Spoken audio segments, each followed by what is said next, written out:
চেষ্টা করবেন। You all know that this is our eighth free live class of this free course. And in this class, first of all, I'm going to talk about practical use of do verb, be verb, and have verb. কিভাবে আমরা এই primary auxiliary verb বলে থাকি do verb, be verb, have verb এগুলোকে আমরা কিভাবে English ল্যাঙ্গুয়েজে ব্যবহার করে থাকি বিভিন্ন সেন্টেন্স স্ট্রাকচারে। অর্থাৎ আমাদের এই ভার্বগুলো সম্পর্কে অনেকেরই ক্লিয়ার একটা কনসেপ্ট নেই, ভালো ধারণা নেই। এই ভার্বগুলোকে ইংলিশ ল্যাঙ্গুয়েজের একটা ভিত্তি, একটা ফাউন্ডেশন বলা যেতে পারে, কারণ আপনি ইংলিশে যে সেন্টেন্স বা বাক্য তৈরি করেন না কেন, অ্যাজ ইউজুয়াল এদের ব্যবহার করতে হয়। কিন্তু এদের ব্যবহারের বিভিন্ন সিস্টেম আছে। সিস্টেমটা কেমন? যেমন এই ভার্বগুলো কখনো অর্থ দেয়, কখনো দেয় না। অর্থাৎ কখনো এই ভার্বগুলো মেইন ভার্ব হিসেবে বাক্যে বসতে পারে, আবার কখনো অক্সিলারি বা হেল্পিং ভার্ব হিসেবে বসে। তো যখন অক্সিলারি ভার্ব হিসেবে বসে, তখন এই ভার্বগুলো বাক্যকে নেগেটিভ বা ইন্ট্রোগেটিভ করার জন্য বসে।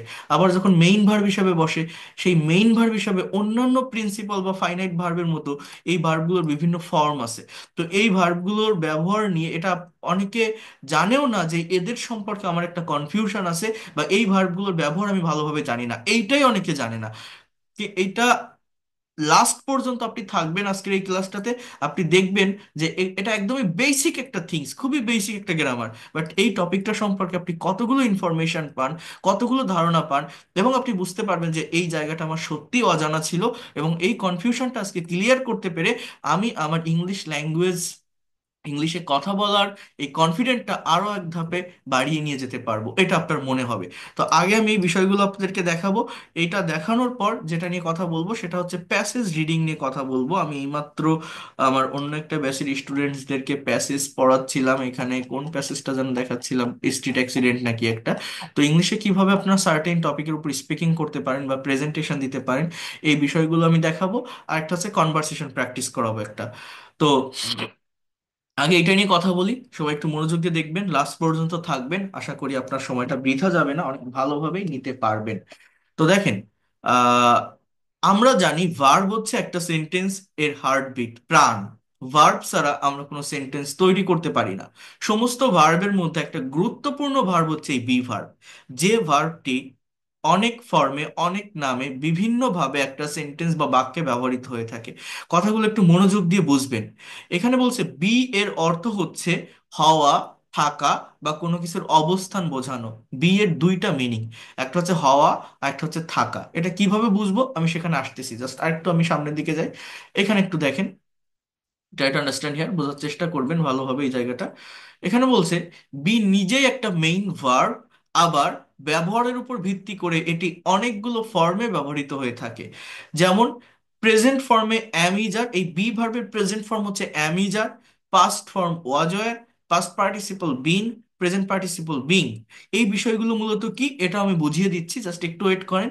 এরপর এখানে বলছি যে এই যে বি ভার্বের যে ফর্মগুলো আছে, এই প্রত্যেকটা ওয়ার্ড বা ফর্মের অর্থ হচ্ছে হওয়া বা থাকা।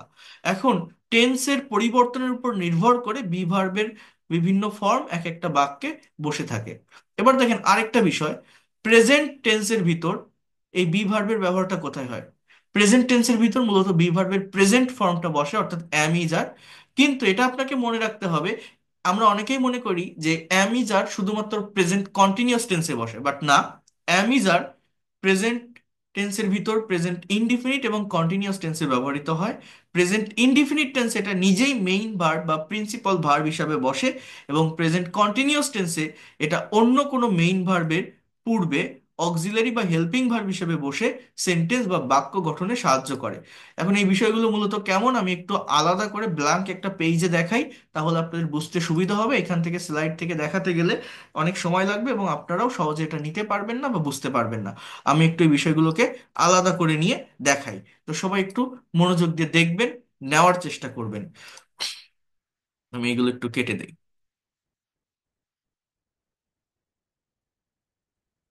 একটা বিষয় বোঝেন, এখানে যখন বের করা আছে ভালো হলো। আমি আপনাদেরকে বলছিলাম যে ইংলিশে স্পিকিং করতে গেলে বা কথা বলতে গেলে আমাদের সার্টেইন একটা স্ট্রাকচার মেনটেন করতে হয়। স্ট্রাকচারটা কি? How can you start learning English, কি বলছিলাম? যে for making any kinds of English sentences, first of all we need a subject. In the place of subject we have to use noun and pronoun. After the subject, we need to use verb, then extension. And in the place of extension, we can use object, complement as well as adverbial. So অবজেক্টটা কি, ভার্বকে কি বা কাকে দ্বারা প্রশ্ন করলে object পাওয়া যায়। কোনো বাক্যে সাবজেক্ট এবং এক্সটেনশনের পার্ট একই ব্যক্তি বা বস্তু হলে তাকে কমপ্লিমেন্ট বলে। কমপ্লিমেন্ট মানে পরিপূরক। এগুলো আমি বলেছিলাম আপনাদের সেকেন্ড ফ্রি লাইফ ক্লাসে, থার্ড ফ্রি লাইফ ক্লাসে, অনেক জায়গায় আমি বলছি। অ্যাডভার্বিয়ালসটা কি, সেন্টেন্স বড় করতে অ্যাডভার্বিয়ালের প্রয়োজন হয়। অর্থাৎ একটা সেন্টেন্স বা বাক্যের ভিতরে এক্সট্রা ইনফরমেশন নিয়ে আসতে আমার অ্যাডভার্বের প্রয়োজন হয়। কোনো সেন্টেন্স বা বাক্যের ভার্বকে হাউ, হোয়ার, হোয়েন, হোয়াই এই ওয়ার্ডগুলো দ্বারা কোশ্চেন করলে অ্যাডভার্ব পাওয়া যায়, এগুলোকে আমরা অ্যাডভার্বিয়াল বলি। এখন একটু বোঝার চেষ্টা করেন। এইখানে আমি কয়েকটা বাক্য লিখেছি, প্রথমে সাবজেক্ট বসালাম I, we, you, he, she, they. Then আমি ভার্ব ইউজ করলাম ইট, প্লে, ডু, ড্রাইভ, এগুলো ভার্ব। আর আমি আপনাদের কি বলছিলাম যে সাবজেক্ট এবং ভার্ব পাশাপাশি বসাতে পারলে এক্সটেনশনের এই পার্টটা, অবজেক্টের এই পার্টটা অটোমেটিক্যালি চলে আসে। যেমন আই ট্রাইস, আমি ভাত খাই। উই প্লে, আমরা খেলি। মানুষ খেলে কি, এটা সিচুয়েশন অনুযায়ী যেটা হবে আপনি ইউজ করতে পারেন। We play football, you do the work, he drives a car. তো এইভাবে একটা বাক্য তৈরি হয়। তো সাবজেক্ট কিন্তু একটা সার্কেলের ভিতর থাকে, হয় আই হবে, না হলে উই, না হলে ইউ। একটা কাজ করা হবে, কেউ তো একজন করবে, কেউ তো একজন বলবে, তাই না? তাহলে আমাদের একটা কথা বলছিলাম, যারা ভোকাবুলারিতে দুর্বল, ভোকাবুলারি বলতে আমাদের মূলত ভার্ব সম্পর্কে কনসেপ্ট রাখতে হয়, ভার্বের ভোকাবুলারি জানতে হয়। যে যত বেশি ভার্ব চেনে, ভার্ব সম্পর্কে কনসেপ্ট রাখে, সে তত দ্রুত ল্যাঙ্গুয়েজটাকে ডেভেলপ করতে পারে। কারণ এই সাবজেক্ট আর ভার্ব পাশাপাশি বসাতে পারলে অবজেক্টটা অটোমেটিক্যালি চলে আসে। আর এই ভার্বগুলোর কিন্তু টোটাল 5টা ফর্ম হয় একটা ভার্বের। কয়টা ফর্ম বললাম? 5টা ফর্ম। আমাদের গ্রামার বইগুলোতে 3টা ফর্ম দেওয়া থাকে, বাট টোটাল ভার্বের ফর্ম হচ্ছে 5টা। এবং এদের ব্যবহারটা আমাদের বুঝতে হবে, তা না হলে আমরা বাক্য তৈরি করতে পারবো না। কেন? কারণ আমরা যখন টেন্সের যে স্ট্রাকচার গুলো ফলো করি, এইখানে যে বাক্যগুলো দেখেন, এই যে বাক্যগুলো, এগুলো কোন টেন্সে লেখা? এই বাক্যগুলো হচ্ছে প্রেজেন্ট ইনডিফিনিট টেন্সে লেখা। কিভাবে বুঝতেছি? সাবজেক্টের পরে যে ভার্বটা আছে এগুলো সবই প্রেজেন্ট ফর্ম বা ভি অনে লেখা। অর্থাৎ প্রেজেন্ট ইনডিফিনিট টেন্সের ডেফিনেশন কি? যে কোনো একটা কাজ রেগুলার ওয়েতে হয়, প্রতিদিন হয়, অ্যাজ ইউজুয়াল হয়, কেউ কোনো কাজ প্রতিদিন করে। হ্যাঁ, আমি ভাত খাই, আমরা ফুটবল খেলি, তুমি কাজ করো। কিন্তু আমি কি বলছিলাম, আপনি যখন একজন মানুষের সঙ্গে কমিউনিকেট করতে যাবেন, কনভারসেশন করতে যাবেন, যখন স্পিকিং করতে যাবেন, আপনি একটা স্টেবল পজিশনের উপর আপনার কথাকে রেখে বলতে পারবেন না। আপনার কথার পরিবর্তন করতে হবে, সময়ের পরিবর্তন করতে হবে, কালের পরিবর্তন করতে হবে। You have to change your sense, time, or or expression or thought when you are going to make a conversation with someone, when you are going to communicate with others people or foreigner. So how can you do that? আমরা এই টাইমের চেঞ্জটা করার জন্য, ফর্মটাকে পরিবর্তনের জন্য আমরা টেন্সের স্ট্রাকচার শিখি। ইংলিশ ল্যাঙ্গুয়েজে 3 প্রকার টেন্স আছে, আপনারা জানেন, প্রেজেন্ট, পাস্ট, ফিউচার। এখানে আবার 4টা করে ভাগ আছে, indefinite, continuous, perfect, perfect continuous. Total টেন্সের স্ট্রাকচার কয়টা? 3 এ 4-এ 12টা। যদি 12টা স্ট্রাকচার আমি জানি, একটা পার্টিকুলার ভার্বকে 12 ভাবে নিতে পারবো বা বলতে পারবো, একটা কথাকে 12 দিকে রূপান্তর করতে পারবো, প্রোভাইড করতে পারবো। তো এই যে 12 ভাবে বলবো, এটা কিভাবে বলি আমরা? টেন্সের স্ট্রাকচারটা মূলত কি? টেন্সের স্ট্রাকচার হচ্ছে মূলত ভার্বের ফর্মের চেঞ্জ। আমার সাবজেক্ট সাবজেক্টের জায়গায় থাকে, অবজেক্ট অবজেক্টের জায়গায় থাকে, পরিবর্তনটা কোথায় হয়? ভার্বে। আমি কি বলছিলাম, এখানে লিখছিলাম দেখেন, হি ড্রাইভস এ কার, সে একটা গাড়ি চালায়। তাহলে সাবজেক্ট হি, অবজেক্ট এ কার, ভার্বটা কি? ড্রাইভ মানে চালানো। আমি যদি জাস্ট এই জায়গাটায় পরিবর্তন করি, আমি যদি বলি হি ড্রোভ এ কার, সে একটা গাড়ি চালিয়েছিল। He will drive A car, সে গাড়ি চালাবে। He is driving a car, সে চালাচ্ছে। হি ওয়াজ ড্রাইভিং এ কার, সে চালাচ্ছিল। হি will be driving a car, সে চালাতে থাকবে। এইভাবে ভার্বের ফর্মের পরিবর্তন করলে আমাদের কথার পরিবর্তন হয়, সময়ের পরিবর্তন হয়, এবং এই পরিবর্তনটা আমাদের শিখতে হয়। এটা কিভাবে হয়? অক্সিলারি ভার্ব এবং মেইন ভার্বের ফর্মের পরিবর্তনের মাধ্যমে। তো শুধুমাত্র টেন্স জানা থাকলে এই পরিবর্তনটা আমরা 12টা ওয়েতে 12 ভাবে করতে পারবো। অর্থাৎ 12টা ভার্বের ফর্ম আমি এইভাবে বসাতে পারবো। এরপরে বলছিলাম যে শুধু টেন্স দিয়ে মনের সব ভাব প্রকাশ করা যায় না। মনের হোল সেন্স বা থটটাকে আরো ব্রডেন্স করার জন্য টেন্সের পাশাপাশি মডাল, সেমি মডেলের ব্যবহার শিখতে হয়। তো এগুলো আমি পরে বলবো, আগেও বলছিলাম। এখন যেটা আমি মেইনলি আপনাদের বলতে চাচ্ছি, এই যে আমাদের যে ভার্বের ফর্মটা হয়, কথাটা বোঝেন, এসব আমি বাদ দেই। আমাদের যে ভার্বের ফর্মটা হয়, এই যে এখানে দেখাচ্ছিলাম, এই ফর্মটা আমাদের আগে চিনতে হবে বা বুঝতে হবে। এটা যদি আপনারা না বুঝতে পারেন, টেন্স শিখে কোনো লাভ হবে না। আমি যদি বলি যে সে একটা গাড়ি চালিয়েছিল, ইংলিশ কি বলেন তো? আপনি হয়তো টেন্স জানেন, বাট ওই চালানো ইংরেজি ড্রাইভ, ওর পাস্ট ফর্ম কি এইটা যদি না জানেন, টেন্স শিখে তো লাভ হবে না। আগে তো আপনার জানতে হবে ড্রাইভের পাস্ট ফর্ম ড্রোভ, তারপরেই তো এই কথাটাকে আপনি ট্রান্সলেট করতে পারবেন। তো ভার্বের বাংলা অর্থ এবং ফর্ম, যেটাকে বলে কনজুগেশন অফ ভার্ব, এটা জানা খুবই দরকার, খুবই গুরুত্বপূর্ণ। সো ভার্ব কিভাবে হচ্ছে: V1 বা প্রেজেন্ট ফর্ম, V2 বা পাস্ট ফর্ম, V3 বা পাস্ট পার্টিসিপল ফর্ম, হ্যাঁ, V4 বা present participle form, V5 third person form. এটা হচ্ছে subject third person singular number হলে প্রেজেন্ট ইনডিফিনিট টেন্সে আমার এই ভার্বের সাথে এস বা ইএস বসে। এখন দেখেন, এই যে প্রত্যেকটা প্রিন্সিপাল ভার্ব বা ফাইনাইট ভার্বের যেমন পাঁচটা ফর্ম থাকে, অর্থাৎ ইট মানে যেমন খাওয়া, রাইট মানে যেমন লেখা, ড্রাইভ মানে যেমন আহ, চালানো, স্পিক মানে যেমন বলা। আমি যদি বলি গো, এই গো ভার্বেরও পাঁচটা ফর্ম আছে না? এবং এই গোটকে আপনি 12টা টেন্সে লিখতে পারবেন? পারবেন না? I go, I went, I will go, I am going, I was going, এইভাবে 12টা টেন্সে লেখা যায়। এখন এর পাস্ট ফর্ম কি? ওয়েন্ট। এর পাস্ট পার্টিসিপল গন। এর প্রেজেন্ট পার্টিসিপল গোয়িং। বুঝবেন একটু, আমি আপনাদের বুঝাই দিচ্ছি। Past participle third person form goes. এই যে প্রত্যেকটা ভার্বের যে পাঁচটা ফর্ম, এইভাবে আমি যদি বলি ডু, ডু মানে কি? করা। এর past form did, past participle done, present participle doing. কথাটা বোঝেন, প্রেজেন্ট পার্টিসিপল কি? ডুইং। এর থার্ড পারসন কি? ডাজ। আমি যদি বলি হ্যাভ, হ্যাভ ভার্বের পাস্ট ফর্ম কি? অনেকে বলে হ্যাভ হ্যাজ হ্যাড, বাট না, এর পাস্ট ফর্ম হচ্ছে হ্যাড, এইচ এ ডি। এর পাস্ট পার্টিসিপলটাও হ্যাড, অর্থাৎ হ্যাভ হ্যাড হ্যাড। এর যে প্রেজেন্ট পার্টিসিপল সেটা হচ্ছে হ্যাভিং। প্রেজেন্ট পার্টিসিপলটা কি? হ্যাভিং। এর থার্ড পারসনটা কি? হ্যাজ। এই হচ্ছে হ্যাভ ভার্বের আমার টোটাল কয়টা ফর্ম? 1 2 3 4, পাঁচটা ফর্ম। এইভাবেই ইন দ্য সেম ওয়ে এই বি নামে একটা ভার্ব আছে। এই বি নিজেই একটা বেস ফর্ম বা রুট ফর্মের ভার্ব। আর এর প্রেজেন্ট ফর্মটা হচ্ছে আমার অ্যাম, ইজ, আর। অর্থাৎ এই ভার্বটা অন্যান্য সকল প্রিন্সিপাল বা ফাইনাইট ভার্বের মতোই আমার এই ভার্বেরও এই ফর্মগুলো আছে।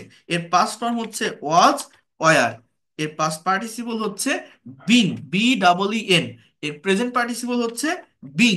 এর থার্ড পারসন ফর্ম হচ্ছে, থার্ড পারসন ফর্ম ওইভাবে হয় না, but subject third person singular number হলে ইজ বা ওয়াজ, যেগুলো আমরা বসাই। অর্থাৎ এখানে একটু আপনারা বোঝেন, আমাদের রাইট মানে যেমন লেখা, ড্রাইভ মানে যেমন চালানো, স্পিক মানে যেমন বলা, গো মানে যেমন যাওয়া, ডু মানে যেমন করা। এই বি এর একটা মিনিং আছে, বি এর একটা অর্থ আছে। বি এর বাংলা অর্থটা কি? বি এর বাংলা অর্থটা হচ্ছে আপনার হওয়া বা থাকা। এই বি ভার্বের অর্থটা কি বললাম? বি এর অর্থটা হচ্ছে, দেখেন বোঝেন একটু, দুইটা অর্থ দেয় এটা, মানে অন্যান্য সব ভার্বের মতোই, বাট এটা ফর্মটায়, ফর্ম এবং মিনিং যেটাই বলেন না কেন একটু ডিফারেন্ট। হওয়া অথবা থাকা।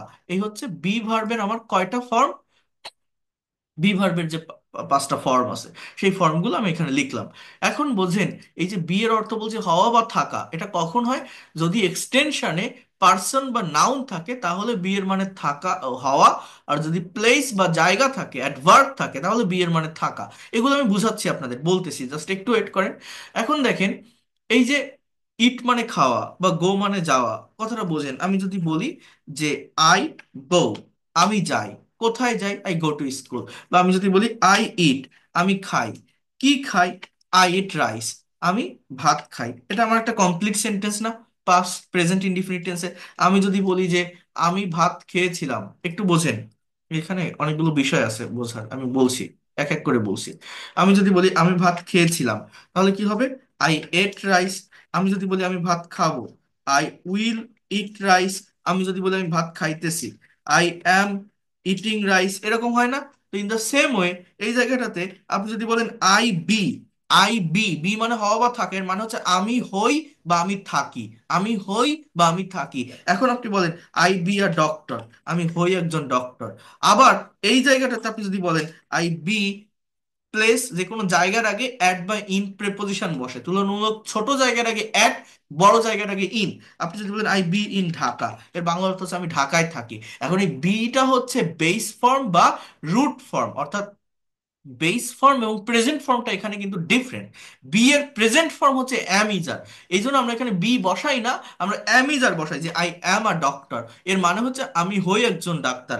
আই অ্যাম ইন ঢাকা, আমি ঢাকায় আছি। তো এই যে দুটো বাক্য লিখলাম, এই দুটো বাক্য কোন টেন্সে বলেন তো? এটা কিন্তু কোনো কন্টিনিউয়াস না, প্রেজেন্ট ইনডিফিনিট টেন্স, সাবজেক্টের পর ভার্বের প্রেজেন্ট ফর্ম। কোন ভার্বের? বি ভার্বের প্রেজেন্ট ফর্ম। এগুলো কিন্তু প্রেজেন্ট ইনডিফিনিট টেন্স। এবং এই এই এই এম এর মানে হওয়া বোঝাচ্ছে, এই এম এর মানে থাকা বোঝাচ্ছে। বি এর দুইটা মিনিং, অন্যান্য সব ভার্বের মতোই, বাট একটু ডিফারেন্ট। আবার দেখেন, আই এট রাইস, আমি ভাত খেয়েছিলাম, তাহলে বি এর পাস্ট ফর্ম ওয়াজ হয়ার। তাহলে আপনি যদি বলেন আই ওয়াজ, আমি হয়েছিলাম, আই ওয়াজ আ ডক্টর, আমি একজন ডক্টর ছিলাম। আবার আপনি যদি বলেন আই ওয়াজ আ ডক্টর, আবার আপনি যদি বলেন আই ওয়াজ ইন ঢাকা, আমি ঢাকায় ছিলাম। এইভাবে কিন্তু এই যে দুটো বাক্য, এরা কোন টেন্স? Past indefinite. আমরা মনে করি কি, যে অ্যাম ইজ আর থাকলেই মনে হয় প্রেজেন্ট কন্টিনিউয়াস, ওয়াজ আর থাকলেই মনে হয় পাস্ট কন্টিনিউয়াস, বাট না।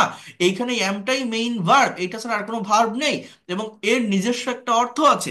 আবার দেখেন, আই উইল ইট রাইস, আমি ভাত খাবো। তো এখানে আই, এবার আমি যদি বলি উইল, সাবজেক্টের পর মেইন ভার্বের বেস ফর্ম বা রুট ফর্ম বসে ফিউচার টেন্স বা মডাল ভার্ব গুলোতে। তো এখানে বি কিন্তু একটা ভার্ব, বি নিজেই একটা প্রেজেন্ট ফর্মের ভার্ব বলতে পারেন, বা ভার্বের বেস ফর্ম। সো এখানে আপনি যদি বলেন আই উইল বি, তাহলে বি মানে কি? হওয়া বা থাকা। আই উইল বি, আমি হব বা আমি থাকবো। এখন I will be a doctor, অর্থাৎ অবজেক্টে যদি পার্সন থাকে তাহলে বি এর মানে হওয়া, আমি একজন ডাক্তার হব। আবার আপনি যদি বলেন I will be at home, বা I will be in Dhaka, এর মানে কি? আমি ঢাকায় থাকবো। I will be in Dhaka মানে কি, অর্থটা কি? আমি ঢাকায় থাকবো। I will be a doctor, অর্থটা কি? আমি একজন ডাক্তার হব। এরপর দেখেন, আই এম ইটিং রাইস, আমি ভাত খাচ্ছি। তাহলে এইখানে আপনি যদি বলেন আই অ্যাম বিং, বি মানে কি? হওয়া। তাহলে বি এর কন্টিনিউয়াস ফর্ম বিং, মানে হচ্ছি, থাকছি। I am being, I am being in, I am being a doctor, আমি একজন ডাক্তার হচ্ছি। আবার আমি যদি বলি I am being, I am being in Dhaka, এর মানে কিন্তু আমি ঢাকায় থাকছি। আমরা বলি না I am living in Dhaka, living, I am staying. ওই লিভিং বা স্টেইং এর পরিবর্তে কিন্তু এই বিং ভার্বের ব্যবহার করা যায় থাকা অর্থে, জায়গা, প্লেসকে ইন্ডিকেট করতে। এখন দেখেন, মেইনলি আমি আপনাদের মূলত কি বোঝাতে চাচ্ছি, এই দেখেন, আমি যদি বলি আই হ্যাভ ইটেন রাইস, আমি ভাত খেয়েছি, এটা প্রেজেন্ট পারফেক্ট টেন্স না? EATEN, eaten, I have eaten rice, এটা কোন টেন্স? প্রেজেন্ট পারফেক্ট টেন্স না? এখন আমি যদি বলি I have I have been, be এর পাস্ট পার্টিসিপল কি? ইটের পাস্ট পার্টিসিপল যদি ইটেন হয়, তাহলে বি এর পাস্ট পার্টিসিপল হচ্ছে ইট থেকে, দেখেন এই যে ইটেন, তাহলে বি এর পাস্ট পার্টিসিপল কি? বি এর পাস্ট পার্টিসিপল হচ্ছে, কই বি ভার্ব কই আমাদের? এই যে এটা কালার লাল করি। বি এর পাস্ট পার্টিসিপল কি? বিন। ইটের পাস্ট পার্টিসিপল ইটেন, তাহলে বি এর পাস্ট পার্টিসিপল কি? Been. I have been a doctor, এর মানে কি? আমি একজন ডাক্তার হয়েছি। I am being a doctor, আমি ডাক্তার হচ্ছি। ডাক্তার হওয়াটা আমার একটা প্রসেসিং এর ভিতরে আছে। I have been a doctor, আমি ডাক্তার হয়েছি। I have been I have been in Dhaka, আমি ঢাকায় থেকেছি। বিন ইন ঢাকা, আমি ঢাকায় আছি, ঢাকায় থেকেছি। তাহলে বোঝেন আমি মূলত আপনাদেরকে কি বোঝাতে চাচ্ছি। আমরা অ্যাম being, are being, is being, এগুলো দেখলেই মনে করি কি, মনে হয় এগুলো কোনো প্যাসিভ ভয়েস। আমরা এই এই যে হ্যাভ বিন বা হ্যাজ বিন, এটা দেখলে মনে করি কি, মনে হয় পারফেক্ট কন্টিনিউয়াস টেন্স অথবা পারফেক্ট টেন্সের প্যাসিভ ভয়েস। বাট না, এগুলো কিন্তু পারফেক্ট কন্টিনিউয়াসও না বা পারফেক্টের প্যাসিভও না। এইখানে বিনটাই মেইন ভার্ব। এই বিনটাই মেইন ভার্ব, যার অর্থ কি? থাকা, যার অর্থ কি? হওয়া, হয়েছে, থেকেছে, এরকম একটা মিনিং দিচ্ছে। অর্থাৎ এটা প্রেজেন্ট পারফেক্টের একদম অ্যাক্টিভের একটা স্ট্রাকচার, কোনো প্যাসিভও না, ইভেন কোনো পারফেক্ট কন্টিনিউয়াসও না। আবার এইটা কোনো প্যাসিভ ভয়েস না কন্টিনিউয়াস টেন্সের, আই এম বিং, এই বিংটাই এখানে মেইন ভার্ব। এটা কিন্তু প্রেজেন্ট কন্টিনিউয়াসের একদম অ্যাক্টিভের একটা সেন্টেন্স। অর্থাৎ আমি আপনাদের মেইনলি যে বিষয়টা বোঝাতে চাচ্ছি, টু সাম আপ, সব কথার এক কথা যেটা, সেটা হচ্ছে, একটু মনোযোগ দিয়ে বোঝেন, সেটা হচ্ছে, আমরা এই যে am is are, was were, B bin being, এই যে ভার্বগুলো, এই ভার্বগুলোকে আমরা চিনি বা জানি অক্সিলারি ভার্ব হিসাবে, হেল্পিং ভার্ব হিসাবে। কি ভার্ব হিসাবে জানি? অক্সিলারি বা হেল্পিং ভার্ব হিসাবে। এটা আমাদের মনে গেথে গেথে গেছে টেন্স শিখতে শিখতে, যে am is are present continuous, was are past continuous, have been has been perfect continuous, বা অ্যাম ইজ আর বিং, এগুলো হচ্ছে আমাদের প্যাসিভ ভয়েস। এরকম আমরা জানি, অক্সিলারি ভার্ব হিসেবে ব্যবহার করতে জানি। কিন্তু না, এই বি ভার্বটা অন্যান্য সকল প্রিন্সিপাল বা ফাইনাইট ভার্বের মতো, যেমন এই ইট মানে খাওয়া, ইট ভার্বের যেমন 5টা ফর্ম আছে, রাইট মানে যেমন লেখা, এর যেমন টোটাল 5টা ফর্ম আছে, এবং এই ভার্বগুলোকে আপনি যদি চান 12টা টেন্সেই ব্যবহার করতে পারেন না, পারেন কিন্তু। তো রাইটকে আপনি যদি বলেন I write, I wrote, I will write, I am writing, I was writing, I will be writing, I have written, I had written, I will have written. So total 12টা টেন্সে আপনি এটাকে ব্যবহার করতে পারবেন না, পারবেন। ইন দ্য সেম ওয়ে, এই বি নামে যে ভার্বটা, অর্থাৎ আমরা যেটা অ্যাম, is, are, was, R, bin, being, এই যে ভার্ব যেগুলোকে অক্সিলারি ভার্ব হিসেবে চিনি, এই ভার্বগুলোকেও আমরা সবগুলো টেন্সের স্ট্রাকচারে তাদের নিজস্ব মিনিং অনুযায়ী, নিজস্ব অর্থ অনুযায়ী, as a main verb, as a principal verb, অন্যান্য সকল ফাইনাইট ভার্বের মতো ফাইনাইট ভার্ব হিসাবে ব্যবহার করতে পারি। এরা শুধু অক্সিলারি বা হেল্পিং ভার্ব না। এই জায়গাটা থেকে আমাকে বের হয়ে আসতে হবে। অ্যামিজার অজার দেখলে বলি auxiliary verb, primary auxiliary, but না, এদের একটা নাম আছে, এরা হচ্ছে বি ভার্ব। যখন দেখবেন এরা অন্য কোনো মেইন ভার্বের পূর্বে বসতেছে, অন্য একটা ভার্বকে কথা বলতে সাহায্য করতেছে, তখন সেটা অক্সিলারি বা হেল্পিং। বাট এই ভার্বগুলো অন্যান্য সকল প্রিন্সিপাল বা ফাইনাইট ভার্বের মতো, অন্যান্য সকল ভার্বের যেমন 5টা ফর্ম আছে, নিজস্ব অর্থ আছে, সবগুলো টেন্সে মেইন ভার্ব হিসেবে ব্যবহার করা যায়, এই ভার্বগুলোর নিজস্ব মিনিং আছে, নিজস্ব অর্থ আছে, এবং এদের যে ফর্মগুলো আছে, এই ফর্মগুলো সব টেন্সের স্ট্রাকচারে তাদের নিজস্ব অর্থ অনুযায়ী ব্যবহার করা যায়। এরা শুধুমাত্র অক্সিলারি বা হেল্পিং ভার্ব হিসেবে বসবে না। অর্থাৎ আমরা যেটা জানি বা মনে করি, অ্যাম ইজ আর থাকলেই কন্টিনিউয়াস, ওয়াজ আর থাকলেই পাস্ট কন্টিনিউয়াস, বিন থাকলেই কোনো পারফেক্ট কন্টিনিউয়াস, এই জায়গাটা থেকে আমাকে বের হয়ে আসতে হবে। আমাকে এটা আইডেন্টিফাই করা শিখতে হবে, কোন জায়গায় এই ভার্বগুলো মেইন ভার্ব হিসেবে বসতেছে, কোন জায়গায় অক্সিলারি ভার্ব হিসেবে বসতেছে। এগুলো আইডেন্টিফাই করতে না পারলে একটা সেন্টেন্স বা বাক্যের অ্যাকচুয়াল মিনিং বের করা অনেক কঠিন, অনেক টাফ হয়ে যাবে। এগুলো খুবই basic things, basic grammatical topic, but আমাদের অনেকেরই এই জায়গাগুলো সম্পর্কে ক্লিয়ার কনসেপ্ট নেই। আরো সামনে আসতেছে, অনেকগুলো বিষয় দেখাবো, বাট এই পর্যন্ত যে কথাগুলো বললাম, আপনারা কি কেউ কিছু বুঝতে পেরেছেন? যতটুকু বললাম, have you understood about that things? হ্যাঁ, যারা মিটে আছেন বা যারা জমে আছেন, যে কথাগুলো এই পর্যন্ত বললাম, ক্লিয়ার? Yes, sir okay. আর বুঝতে পারছি। Very nice. জাস্ট আর একটু থাকেন, আরো নিতে পারবেন, একটু ওয়েট করেন, আমি কমপ্লিট করি বিষয়গুলো। এরপর দেখেন, তাহলে আমি এবার একটু স্লাইডে আসি। কোথায় ছিলাম? এইখানে। তাহলে দেখেন, এইখানে আমার যে বাক্যগুলো আছে, বাক্য কই, এই যে বাক্যগুলো, I am a doctor, he is a teacher, they are farmers, Rahim is a good boy, you are a very smart girl, he is good at English, Karim is a scientist, Rupa is a beautiful girl, they are very intelligent, Rabi is a good dog teacher, he is tall, he is very strong, his eyes colour is black. এই যে বাক্যগুলো আপনারা দেখছেন, এই বাক্যগুলো মূলত কি? এগুলো কিন্তু মূলত প্রেজেন্ট ইনডিফিনিট টেন্সের বাক্য। প্রত্যেকটা বাক্যই প্রেজেন্ট ইনডিফিনিট টেন্স। কেন? সাবজেক্টের পর এই যে অ্যামিজার গুলো আছে, এরা নিজেরাই এখানে মেইন ভার্ব হিসেবে বসছে, বি ভার্বের প্রেজেন্ট ফর্ম হিসেবে বসছে। এগুলোকে বলা হয় কমপ্লিমেন্ট যুক্ত সেন্টেন্স। কমপ্লিমেন্ট মানে পরিপূরক। যে বাক্যগুলোতে এই অ্যামিজার অজার মেইন ভার্ব হিসেবে বসে, তাকে কমপ্লিমেন্ট যুক্ত সেন্টেন্স বলে। কারণ এর মেইন কারণটা হচ্ছে আমাদের এই জায়গাটাতে, এই জায়গাটাতে আমার কি হয়ে থাকে জানেন? এই জায়গাটাতে যে সাবজেক্ট, অবজেক্টেও সেই ব্যক্তি বা বস্তুটা থাকে। অর্থাৎ যে আই সেই ডক্টর, যে হি সেই টিচার, যারা দে তারাই ফার্মার, যারা রহিম সেই গুড বয়, যে ইউ সেই স্মার্ট গার্ল, যে হি সেই সেই গুড ইংলিশে ভালো, মানে যে করিম সেই সায়েন্টিস্ট, যে রূপা সেই বিউটিফুল গার্ল। অর্থাৎ সাবজেক্টে যে থাকে, অবজেক্টেও সেই ব্যক্তি বা বস্তু থাকে বা তার সম্পর্কে বলা হয়। এই জন্য এগুলোকে বলে কমপ্লিমেন্ট যুক্ত সেন্টেন্স। এই বাক্যগুলোকে ওইভাবে কিন্তু হাউ, হোয়ার, হোয়েন, হোয়াই এগুলো দিয়ে বড় করা যায় না। কিন্তু এগুলো কোনো কন্টিনিউয়াস টেন্স না। আবারও বলছি, সবগুলোই কিন্তু প্রেজেন্ট ইনডিফিনিট টেন্সে লেখা। সাবজেক্টের পর ভার্বের প্রেজেন্ট ফর্ম, কোন ভার্বের? বি ভার্বের। অ্যাম ইজ আর এখানে মেইন ভার্ব হিসেবে বসছে, কি অর্থে? হওয়া বা থাকা অর্থে।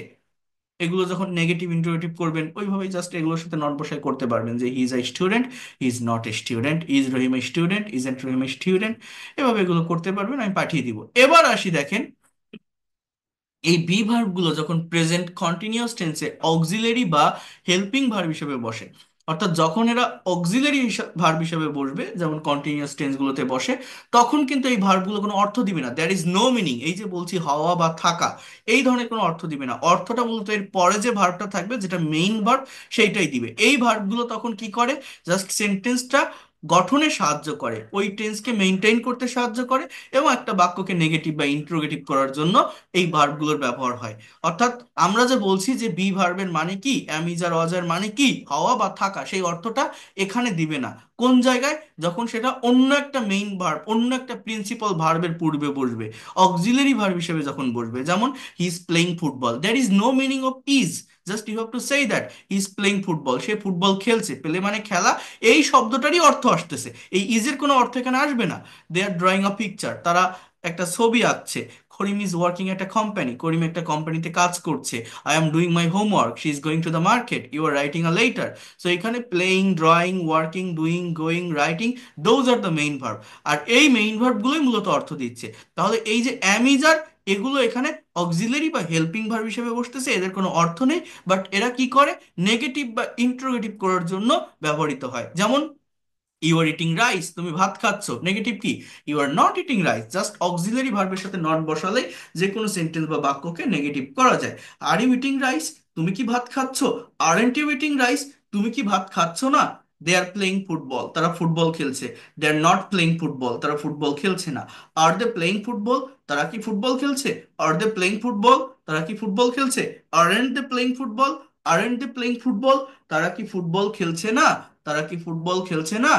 এই যে নেগেটিভ, এই যে ইন্ট্রোগেটিভ সেন্টেন্স বা নেগেটিভ ইন্ট্রোগেটিভ সেন্টেন্স, এর সাথে একদম সেন্টেন্স বা বাক্যের সবার শুরুতে আপনি যদি ডাব্লিউএইচ ওয়ার্ড অ্যাড করেন, তাহলে ডাব্লিউএইচ ওয়ার্ড যুক্ত ইন্ট্রোগেটিভ সেন্টেন্স হয়। এগুলো আমি আপনাদের থার্ড ফ্রি লাইভ ক্লাসে দেখিয়েছিলাম। যেমন এই কোশ্চেন বা প্রশ্ন প্রধানত দুই ভাবে হয়, একটাকে বলা হয় ইয়েস নো কোশ্চেন, আর একটাকে বলা হয় ডাব্লিউএইচ বা ইনফরমেটিভ কোশ্চেন। যে কোশ্চেনটা অক্সিলারি ভার্ব দিয়ে শুরু হয় তাকে ইয়েস নো কোশ্চেন বলে, আর তার আগে ডাব্লিউএইচ ওয়ার্ড অ্যাড করলে ইনফরমেটিভ কোশ্চেন হয়। যেমন আর দে প্লেইং ফুটবল, জাস্ট এতটুকু যদি বলি আর দে প্লেইং ফুটবল, তারা কি ফুটবল খেলছে, you can say yes or no. কিন্তু আপনি যদি বলেন where are they playing football, তখন তো আর ইয়েস নো বলতে পারবেন না, আপনাকে একটা এক্সট্রা ইনফরমেশন দিতে হবে যে তারা কোথায় ফুটবল খেলছে, তারা এই জায়গাটাতে ফুটবল খেলছে, তাই না। Why are they playing football, তারা কেন ফুটবল খেলছে। How are they playing football, তারা কিভাবে ফুটবল খেলছে। Why aren't they playing football, তারা কেন ফুটবল খেলছে না। অর্থাৎ জাস্ট এই অক্সিলারি ভার্বের আগে ডাব্লিউএইচ ওয়ার্ড ইউজ করলেই ডাব্লিউএইচ ওয়ার্ড যুক্ত ইন্ট্রোগেটিভ সেন্টেন্স বা নেগেটিভ ইন্ট্রোগেটিভ সেন্টেন্স আপনারা করতে পারবেন। এটা সিচুয়েশন অনুযায়ী যে ডাব্লিউএইচ ওয়ার্ডের প্রয়োজন, সেভাবে আপনারা এটা নিতে পারেন।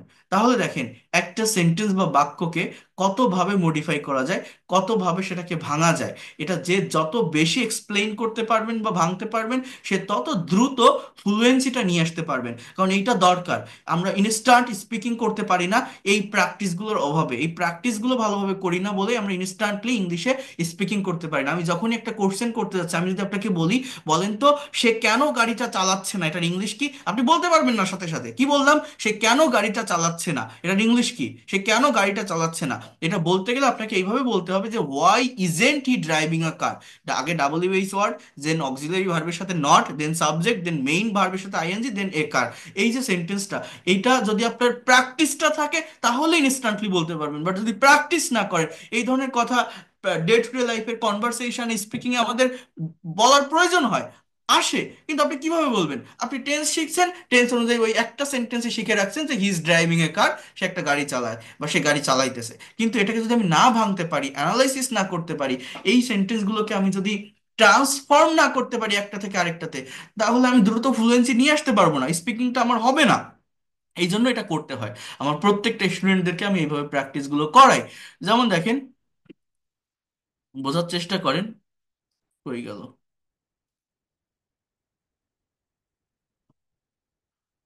যেমন দেখেন, he is driving a car, সে একটা গাড়ি চালাচ্ছে বা চালাইতেছে। He is not driving a car, সে গাড়ি চালাচ্ছে না। নেগেটিভ করার জন্য কি করতে হবে? জাস্ট অক্সিলারি ভার্বের সাথে নট ইউজ করতে হবে।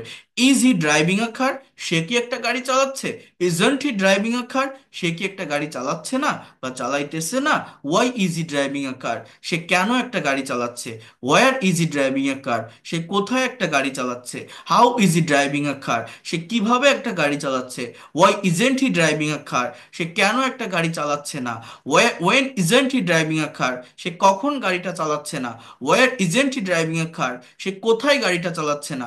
এইভাবে এই বাক্যগুলোকে ভাঙা শিখতে হবে। এটা করতে পারলে দ্রুত ফ্লুয়েন্সি আসে। এবার পাস্ট টেন্সে কি হয়? আমার বি ভার্বের পাস্ট ফর্ম অজয়ের, তাহলে এই জায়গাটা আমার মনে রাখতে হবে। পাস্ট ইনডিফিনিট এবং পাস্ট কন্টিনিউয়াস টেন্সে অজয়ের বসে। অজয়ের কিন্তু শুধু পাস্ট কন্টিনিউয়াসে বসে না, যেমন পাস্ট ইনডিফিনিট টেন্স এটা মেইন ভার্ব হিসেবে বসে। He was a good boy, I was a teacher, they were players, Rohim was a doctor. You were happy. You were a smart girl. They were brilliant students. They were wrong. So those are the sentences of past indefinite tense, not continuous, because was were are used here as a main verb. ছিল অর্থে, right? এবং subject নিজে কোনো কিছু ছিল, এই জায়গাতেই কিন্তু মূলত ওয়াজ এর বসে।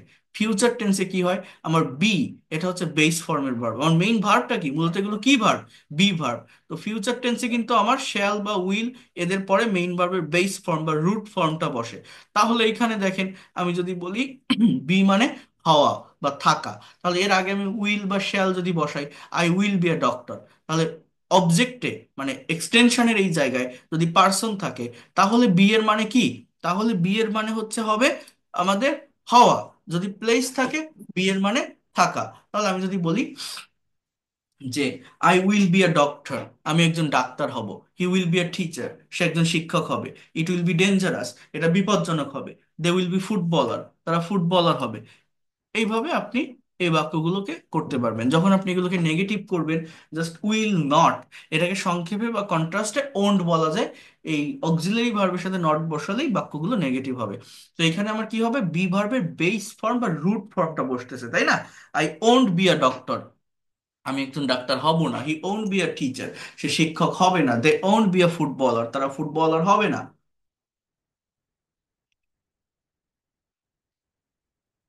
যখন আপনি ইন্ট্রোগেটিভ বা নেগেটিভ ইন্ট্রোগেটিভ করবেন, জাস্ট উইলটাকে সাবজেক্টের আগে আনবেন। অনেকে এই ভুলটা করে থাকে, উইল বি একসঙ্গে আগে নিয়ে আসে। বাট না, আপনি মনে রাখবেন বিটা আপনার এখানে মেইন ভার্ব, তো বিটা সাবজেক্টের পরে থাকবে। ইভেন সব জায়গাতেও ফিউচার পারফেক্ট কন্টিনিউয়াস টেন্সে অনেকে এই ভুলগুলো করে, সরি ফিউচার কন্টিনিউয়াস টেন্সে। সেটা কি একটু বোঝেন?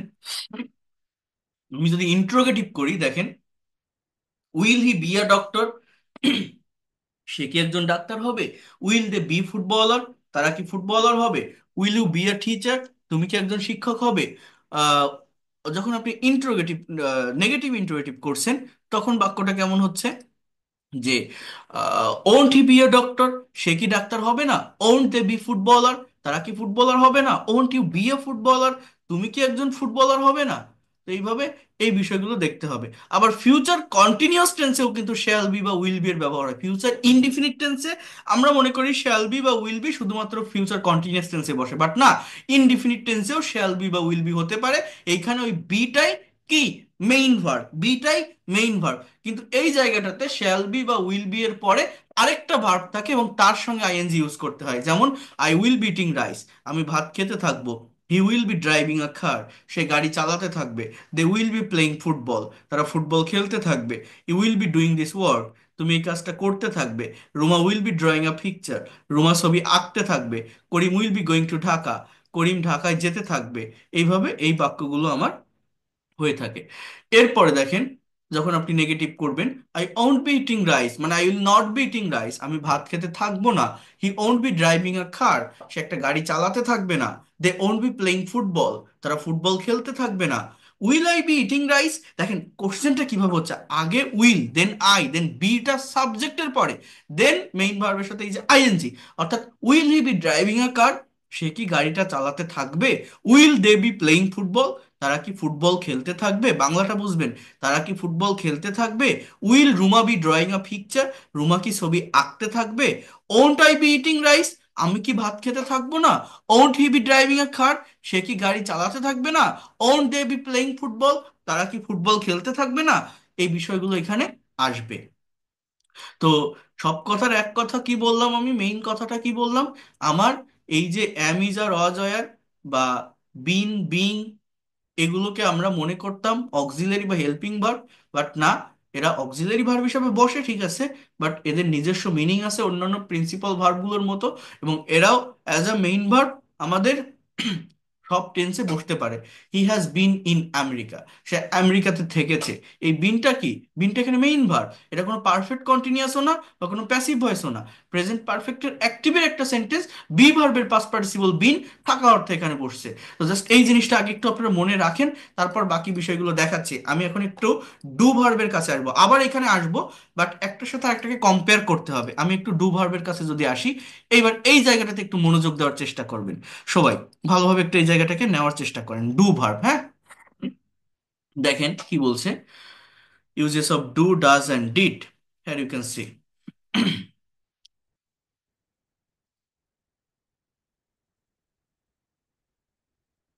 দেখেন এখানে একটু বোঝেন। আমরা জানি যে এই তিনটা ভার্ব আমাদের কাছে খুবই পরিচিত। কোন তিনটা? এই ডু, ডাজ, ডিড। সেন্টেন্স এটি ভিন্ন ভিন্ন স্ট্রাকচার অনুযায়ী ভিন্নভাবে বসে থাকে। এই ভার্বগুলো কখনো সেন্টেন্সকে নেগেটিভ করে, আবার কখনো ইন্ট্রোগেটিভ করে, আবার কখনো মেইন বা প্রিন্সিপাল ভার্ব হিসাবে একটি বাক্যে বসে থাকে। এই ভিন্ন ব্যবহারের কারণে ডু, ডাজ, ডিড নিয়ে আমাদের মধ্যে কনফিউশন তৈরি হয়।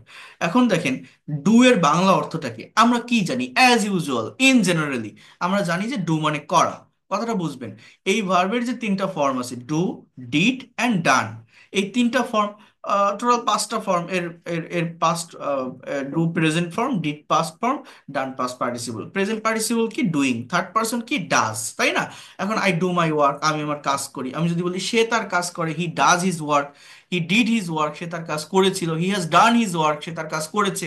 অর্থাৎ ডু ভার্বকে আপনি মেইন ভার্ব হিসেবে সবগুলো টেন্সে বসাতে পারেন তাদের নিজস্ব অর্থ অনুযায়ী। করা অর্থে ডু মানে আপনারা জানেন করা। তো এই যে ডু অর্থ করা এবং মেইন ভার্ব হিসেবে ব্যবহৃত হচ্ছে, এটা অন্য সকল মেইন ভার্বের মতোই যে কোনো সেন্টেন্সের যে কোনো টেন্সে ব্যবহৃত হতে পারে। এটা গেল একটা পার্ট, যে ডু যখন মেইন ভার্ব হিসেবে ব্যবহার হয়, আপনি যে কোনো টেন্সে এটাকে তাদের নিজস্ব ফর্ম অনুযায়ী অর্থ অনুযায়ী ব্যবহার করতে পারেন। কিন্তু দেখেন এইখানে কি বলছে। এই ডু ভার্বের সবচেয়ে গুরুত্বপূর্ণ যে ব্যবহার, সেটি হচ্ছে এই ডু ডাজ ডিড প্রধানত প্রেজেন্ট ইনডিফিনিট টেন্স এবং পাস্ট ইনডিফিনিট টেন্সকে নেগেটিভ এবং ইন্টারোগেটিভ করার জন্য ব্যবহৃত হয়। আমরা জানি যে টেন্স এর 12 ধরনের স্ট্রাকচার আছে। টেন্সের টোটাল স্ট্রাকচার কয়টা ইংলিশ ল্যাঙ্গুয়েজে? এই জায়গাটা একটু মনোযোগ দিয়ে বুঝবেন। দেয়ার আর 12 স্ট্রাকচার অফ টেন্স, রাইট? আমরা যখন প্রতিটা স্ট্রাকচার দিয়ে সেন্টেন্স তৈরি করি, তখন দেখি এই 12টা স্ট্রাকচারের ভিতর, কথাটা মনোযোগ দিয়ে বোঝেন, এই 12টা স্ট্রাকচারের ভিতর শুধুমাত্র প্রেজেন্ট ইনডিফিনিট এবং পাস্ট ইনডিফিনিট টেন্সে কোনো অক্সিলারি ভার্ব থাকে না। অন্য 10টিতে অক্সিলারি ভার্ব আছে। আপনি যদি টেন্সের স্ট্রাকচারগুলো দেখেন বা টেন্সের স্ট্রাকচারগুলো ফলো করেন, আপনি এটা দেখতে পাবেন। প্রেজেন্ট ইনডিফিনিট টেন্স এবং পাস্ট ইনডিফিনিট টেন্স এর অ্যাফার্মেটিভ সেন্টেন্স, অর্থাৎ মেইন যে সেন্টেন্সটা, এখানে স্ট্রাকচারটা কি? সাবজেক্টের পরেই ভার্বের প্রেজেন্ট ফর্ম বা সাবজেক্টের পরেই ভার্বের পাস্ট ফর্ম। এইটা ছাড়া বাকি যে 10টা টেন্সের স্ট্রাকচার আছে, কন্টিনিউয়াস টেন্সগুলো, পারফেক্ট টেন্সগুলো, পারফেক্ট কন্টিনিউয়াস টেন্সগুলো, সবগুলো স্ট্রাকচারে আপনারা দেখবেন সাবজেক্টের পরে যে কোনো একটা অক্সিলারি ভার্ব হয়, am, is, are, was, are, have, has, had, এই ধরনের অক্সিলারি ভার্ব, দেন আমার মেইন ভার্ব। অর্থাৎ 10টাতেই অক্সিলারি ভার্ব আছে, কিন্তু এখানে থাকে না। কোন জায়গায় থাকে না বলছি? আমার প্রেজেন্ট আর পাস্ট ইনডিফিনিট টেন্সে। এখন দেখেন আমি কি বলছি। এছাড়া আমরা আরো একটা বিষয় জানি যে যদি কোনো সেন্টেন্সকে অ্যাফার্মেটিভ থেকে নেগেটিভ করতে হয়, সেই সেন্টেন্স বা বাক্যের ভিতরে যে অক্সিলারি ভার্ব থাকে, শুধুমাত্র সেই ভার্বের সাথেই যদি নট বসিয়ে দেই, তাহলে সেন্টেন্সটি নেগেটিভ হয়ে যায়। আবার যদি আপনি ইন্ট্রোগেটিভ করতে চান, জাস্ট অক্সিলারি ভার্বটাকে সাবজেক্টের আগে আনলে ইন্ট্রোগেটিভ হয়। একটা জিনিস বোঝেন, এখানে কয়েকটা বাক্য আছে একটু দেখেন। আমরা একটা সেন্টেন্স বা একটা বাক্যকে কিভাবে নেগেটিভ করি বা কিভাবে ইন্ট্রোগেটিভ করি। আগে এই বিষয়টা বোঝেন, যে কোনো বাক্যকে নেগেটিভ করার নিয়ম কি। সেই বাক্যের ভিতরে অর্থাৎ মেইন যে সেন্টেন্সটা, অ্যাফার্মেটিভ যে সেন্টেন্সটা, সেইখানে যে অক্সিলারি ভার্ব থাকে তার সাথে নট বসালে একটা বাক্য নেগেটিভ হয়। যেমন আই অ্যাম ইটিং রাইস, আমি ভাত খাচ্ছি। আই এম ইটিং রাইস মানে কি, আমি ভাত খাচ্ছি। I am not eating rice, আমি ভাত খাচ্ছি না। হি ইজ প্লেইং ফুটবল, সে ফুটবল খেলছে। He is not playing football, সে ফুটবল খেলছে না। দে আর ওয়াচিং টিভি, তারা টিভি দেখছে। They are not watching TV, তারা টিভি দেখছে না। You are driving a car, তুমি একটা গাড়ি চালাচ্ছ। You are not driving a car, তুমি গাড়ি চালাচ্ছ না। Rahim has completed his work, Rahim তার কাজ করেছে। Rahim has not completed his work. তাহলে এই যে প্রেজেন্ট কন্টিনিউয়াস গুলো, বা এখানে আপনারা দেখছেন এটা প্রেজেন্ট পারফেক্ট টেন্স, জাস্ট আরটা অক্সিলারি, আর নট বসালে নেগেটিভ, হ্যাজটা অক্সিলারি, হ্যাজ নট বসালে negative. I have eaten rice, I have not eaten rice. He has finished his homework, he has not finished his homework. They were playing football, they were not playing football. আরো দেখেন, I was singing a song, I was not singing a song. আমি একটা গান গাচ্ছিলাম বা গান করছিলাম, আমি গান গাচ্ছিলাম না, গান করছিলাম না। He had gone to Kolkata, সে কলকাতা গিয়েছিল। He had not gone to Kolkata. He will play football, he won't play football, I mean he will not play football. I will go to the market, I won't go to the market. He will be driving a car, he won't be or he will not be driving a car. So এইভাবে যে কোনো একটা বাক্যের ভিতরে আপনি যদি একটা sentence বা বাক্যকে নেগেটিভ করতে চান, জাস্ট অক্সিলারি ভার্বের সাথে নট বসালে একটা সেন্টেন্স বা বাক্য নেগেটিভ হবে। আরেকটা কথা কি বললাম, দেখেন, এইখানে একটু দেখেন,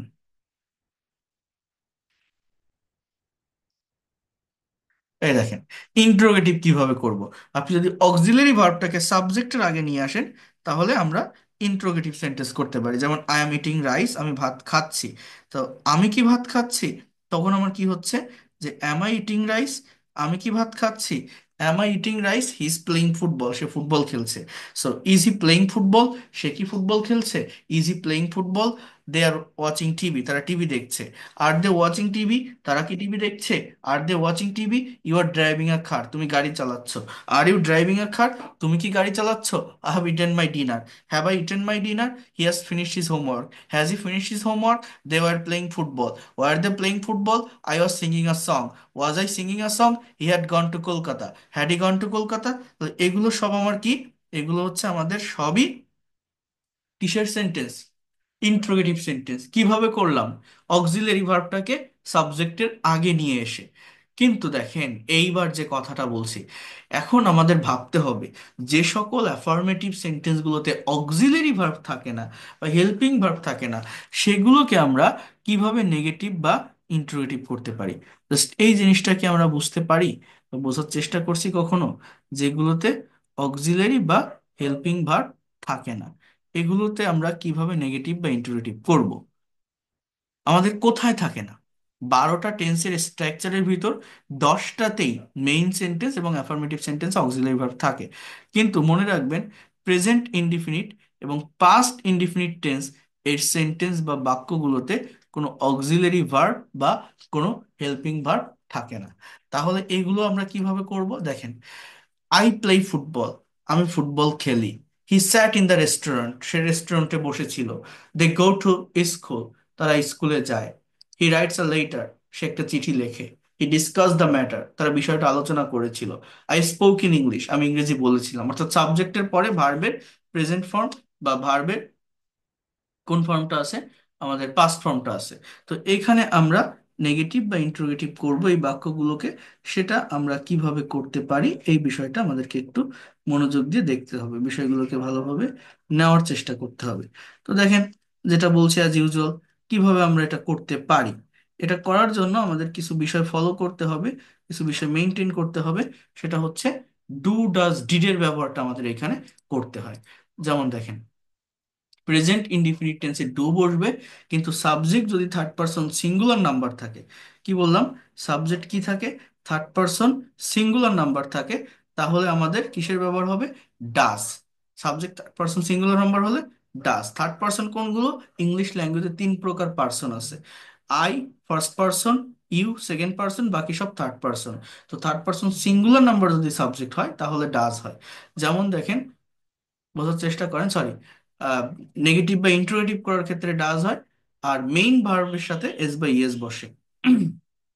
একটা বিষয় একটু আগে বোঝেন, আই প্লে ফুটবল, আমি ফুটবল খেলি। আই ডোন্ট প্লে ফুটবল, আমি ফুটবল খেলি না। দে ড্র পিকচার, তারা একটা ছবি আঁকে। দে ডোন্ট ড্র পিকচার, তারা ছবি আঁকে না। ইউ ইট রাইস, তুমি ভাত খাও। ইউ ডোন্ট ইট রাইস, তুমি ভাত খাও না। আই রাইট আ লেটার, আমি একটা চিঠি লিখি। I don't write a letter, আমি চিঠি লিখি না। আমরা জানি ডু মানে করা, ডু মানে কি, ডু মানে কি করা। কিন্তু যখন এটা এই ইসে বসতেছে, কিসে বলবো, অর্থাৎ যখন এই ডু ভার্বটা আপনার নেগেটিভ করার জন্য ব্যবহৃত হচ্ছে বা ইন্টারোগেটিভ করার জন্য ব্যবহৃত হচ্ছে, তখন কিন্তু ডু এর কোনো অর্থ দিবে না, ডু এর কোনো মিনিং দিবে না। There is no meaning of this verb. এই যে ডু মানে যে করা, এটা প্রকাশ পাবে না কোনোভাবেই। ঠিক আছে, এই দেখেন subject third person singular number হলে কি হবে? হি প্লেইস ফুটবল, সে ফুটবল খেলে। হি ডাজেন্ট প্লে ফুটবল, অর্থাৎ ডাজ বসবে, ডু ভার্বের সাথে ইয়েসটা হবে আর মেইন ভার্বটা বেস ফর্মে চলে আসবে। He doesn't play football. She sings a song, সে একটা গান গায়। She doesn't sing a song, সে গান গায় না। রহিম ড্রস আ পিকচার, রহিম ছবি আঁকে। রহিম ডাজেন্ট ড্র এ পিকচার, রহিম ছবি আঁকে না। ইট হ্যাজ আ রেড কালার, এটা লাল রং আছে। It doesn't have a red colour, এটা লাল রং নেই। কেউ এই বাক্যটা কি বোঝেন? এখানে তো ড্রস আছে, ডাজ নট ড্র। সিংস আছে, ডাজ নট সিং। প্লেস আছে, does not play. But has আছে, it has a red colour. এখানে ডাজেন্ট হ্যাভটা কেন হলো? এই জায়গায় কিন্তু অনেকের কনফিউশন থেকে যায়, আছে না? এটা নিয়ে আমি আলোচনা করবো, জাস্ট একটু ওয়েট করেন। এরপরে দেখেন, এইভাবেই কোশ্চেন তৈরি করতে হয়। আর পাস্ট টেন্সের ক্ষেত্রে কি হয়? সাবজেক্টের পর মেইন ভার্বের পাস্ট ফর্ম বসে, ভি টু, এটা পাস্ট ইনডিফিনিট টেন্সের অ্যাফার্মেটিভের স্ট্রাকচার। আর যখন আপনি নেগেটিভ বা ইন্টারোগেটিভ করবেন, ডিডের ব্যবহার হয়। আর ডিড ব্যবহার করলে, ডিড হচ্ছে ডু এর পাস্ট ফর্ম, তো ডিড ব্যবহার করলে মেইন ভার্বটা প্রেজেন্ট ফর্মে চলে আসে। যেমন দেখেন, আই প্লেড ফুটবল, আমি ফুটবল খেলেছিলাম। আই ডিডেন্ট প্লে ফুটবল, আমি ফুটবল খেলিনি। আমি কি ফুটবল খেলেছিলাম? Did I play football? I ate rice, আমি ভাত খেয়েছিলাম। আই ডিডেন্ট ইট রাইস, আমি ভাত খাইনি। ডিড আই ইট রাইস, আমি কি ভাত খেয়েছিলাম? আই স্পোক ইন ইংলিশ, আমি ইংরেজি বলেছিলাম, ইংরেজিতে কথা বলেছিলাম। I didn't speak in English, আমি ইংরেজি বলিনি। Did I speak in English, আমি কি ইংরেজি বলেছিলাম? Did I speak in English, আমি কি ইংরেজি বলেছিলাম? আই মেট হিম, আমি তার সাথে দেখা করেছিলাম বা সাক্ষাৎ করেছিলাম। আই ডিডেন্ট মিট হিম, আমি দেখা করিনি। ডিড আই মিট হিম, আমি কি দেখা করেছিলাম? হি ড্রিউ আ পিকচার, সে একটা ছবি এঁকেছিল। ড্র এর পাস্ট ফর্ম কি? Drew. He didn't draw a picture, সে ছবি আঁকেনি। Did he draw a picture, সে কি ছবি এঁকেছিল? আই এট রাইস, আমি ভাত খেয়েছিলাম। আই ডিডেন্ট ইট রাইস, আমি ভাত খাইনি। ডিড আই ইট রাইস, আমি কি ভাত খেয়েছিলাম? ডিডেন্ট আই ইট রাইস, আমি কি ভাত খাইনি? আই স্পোক ইন ইংলিশ, আমি ইংরেজি বলেছিলাম। I didn't speak in English, আমি ইংরেজি বলিনি। Did I speak in English, আমি কি ইংরেজি বলেছিলাম? Didn't I speak in English, আমি কি ইংরেজি বলিনি। Why didn't I speak in English, আমি কেন ইংরেজি বলিনি। I met him, meet M double E T এর পাস্ট ফর্ম মেট। বাংলা কি? আমি তার সাথে দেখা করেছিলাম। আই ডিডেন্ট মিট হিম, আমি তার সাথে দেখা করিনি। ডিড আই মিট হিম, আমি কি তার সাথে দেখা করেছিলাম? ডিডেন্ট আই মিট হিম, আমি কি তার সাথে দেখা করিনি। দেখছেন বাক্যগুলো? হি ড্রিউ আ পিকচার, সে একটা ছবি এঁকেছিল। ড্র এর পাস্ট ফর্ম ড্রিউ, অনেকে এটা বোঝে না। আমরা প্রেজেন্ট ফর্ম চিনি এবং পাস্ট পার্টিসিপল ফর্মও চিনি। ড্র, ড্রন, ড্রাইভ, ড্রিভেন, হ্যাঁ, ইট, ইটেন, এগুলো চিনি। বাট ওই যে ভিতরে ভি টু যেটা, এটা আমরা চিনি না। কারণ ইটের পাস্ট ফর্ম এট, রাইটের পাস্ট ফর্ম রোড, সিং এর পাস্ট ফর্ম স্যাং, ড্র এর পাস্ট ফর্ম ড্রিউ, ড্রাইভের পাস্ট ফর্ম ড্রোভ। এটা আমরা চিনি না কেন? কারণ এই পাস্ট ফর্মগুলো শুধুমাত্র পাস্ট ইনডিফিনিট টেন্সে ব্যবহার হয়। কিন্তু প্রেজেন্ট ফর্ম, এটা তো ভার্ব শিখতে শিখতে, ভোকাবুলারি শিখতে শিখতে হয়ে যায়। পাস্ট পার্টিসিপল ফর্ম, এটা পারফেক্ট টেন্সগুলোতে বসে, ইভেন প্যাসিভের বিভিন্ন স্ট্রাকচারে বসে, এজন্য এগুলো সবার কাছে পরিচিত থাকে। কিন্তু অনেকেই, I mean most of the students don't know about the past form of verb. For that reason, when they are making sentences by using past indefinite tense, they cannot use the perfect form of verb in past tense. So he drew a picture, সে একটা ছবি এঁকেছিল। He didn't draw a picture, সে ছবি আঁকেনি। Did he draw a picture, সে কি ছবি এঁকেছিল? Didn't he draw a picture, সে কি ছবি আঁকেনি। Didn't he draw a picture কি হবে? সে কি ছবি আঁকেনি। এরপর কি দেখেন, এরপর বলছে যে where did he draw a picture, সে কোথায় ছবি এঁকেছিল। Why didn't he draw a picture, সে কেন ছবি আঁকেনি। When did he draw a picture, সে কখন ছবি এঁকেছিল, সে কখন ছবি এঁকেছিল। You wrote a letter, Bangla কি, তুমি একটা চিঠি লিখেছিলে। You didn't write a letter, তুমি একটা চিঠি লেখনি। Did you write a letter, তুমি কি চিঠি লিখেছিলে। Didn't you write a letter, তুমি কি চিঠি লেখনি। Why didn't you write a letter, তুমি কেন চিঠি লেখনি। When did you write a letter, তুমি কখন চিঠি লিখেছিলে। এইভাবে ভাঙতে হয় একটা বাক্যকে, যে যত বেশি ভাঙতে পারে এবং প্র্যাকটিস করতে পারে সে তত দ্রুত তার ডেভেলপমেন্টটা পায়। দে ড্রোভ এ কার, তারা একটা গাড়ি চালিয়েছিল। দে ডিডেন্ট ড্রাইভ আ কার, তারা গাড়ি চালায়নি। Did they drive a car, তারা কি গাড়ি চালিয়েছিল। Didn't they drive a car, তারা কি গাড়ি চালায়নি। Where did they drive a car, তারা কোথায় গাড়ি চালিয়েছিল। Why did they drive a car, তারা কেন গাড়ি চালিয়েছিল। When did they drive a car, তারা কখন গাড়ি চালিয়েছিল। Why didn't they drive a car, তারা কেন গাড়ি চালায়নি। দেখছেন কিভাবে প্র্যাকটিসটা হয়। আচ্ছা, তো যাই হোক, এবার আমি একটা বিষয় একটু দেখাই দিই, ওই জায়গাটা দেখাতে চেয়েছিলাম। দেখেন, এই বিষয়টা একটু বোঝেন। আমাদের সেই পেজটা কোথায়, এই যে এই জায়গাটা একটু বোঝেন। আমি বলছি, ট্রাই টু আন্ডারস্ট্যান্ড হিয়ার।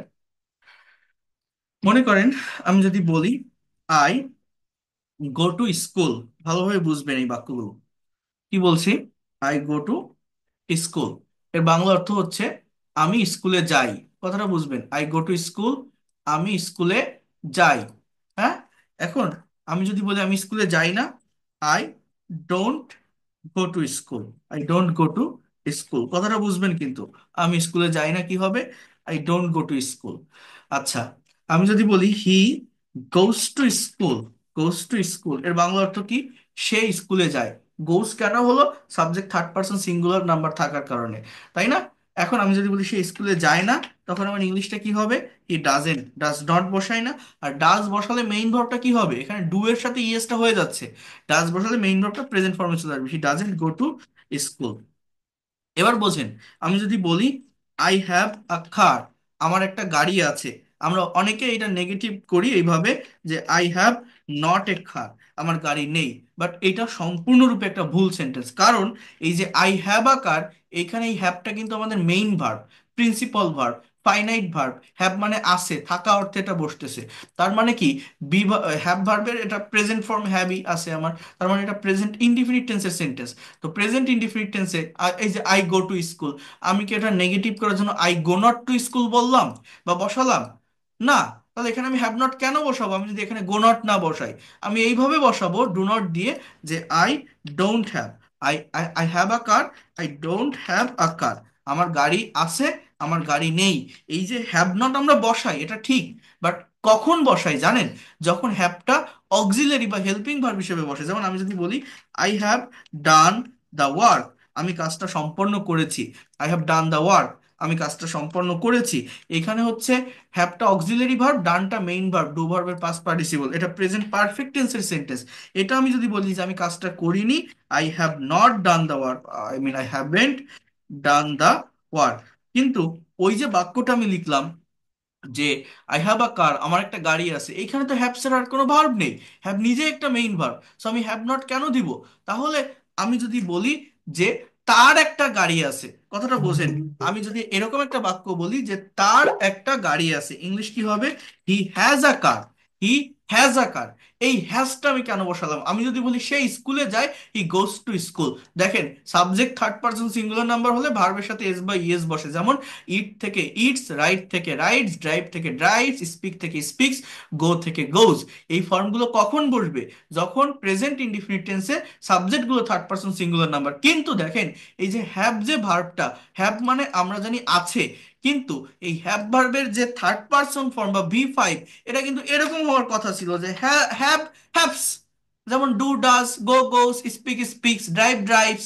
তাহলে হ্যাভ হ্যাভস হবে না, কিন্তু না, হ্যাভ ভার্বের থার্ড পারসন বা ভি5 ফর্মটা হ্যাভস না, এটা হচ্ছে হ্যাজ। তাহলে কি ওই সেন্সটা আমাদের মিলছে, যে প্রেজেন্ট ইনডিফিনিট টেন্সে subject third person singular number হলে ভার্বের সাথে এস বা ইএস বসে। তাহলে তো আমি এখানে, এই যে আমি যদি বলি যে তার একটা গাড়ি আছে, আমি তো এরকম বসাতাম যে হি হ্যাভস আ কার, এরকম বসাতে হতো না। এই জন্য আমি বলি আমাদের উপমহাদেশ, আমাদের সাবকন্টিনেন্টের যে গ্রামার বইগুলো আছে, ভার্বের 3টা ফর্ম থাকে, বাট 5টা ফর্মই পড়া দরকার।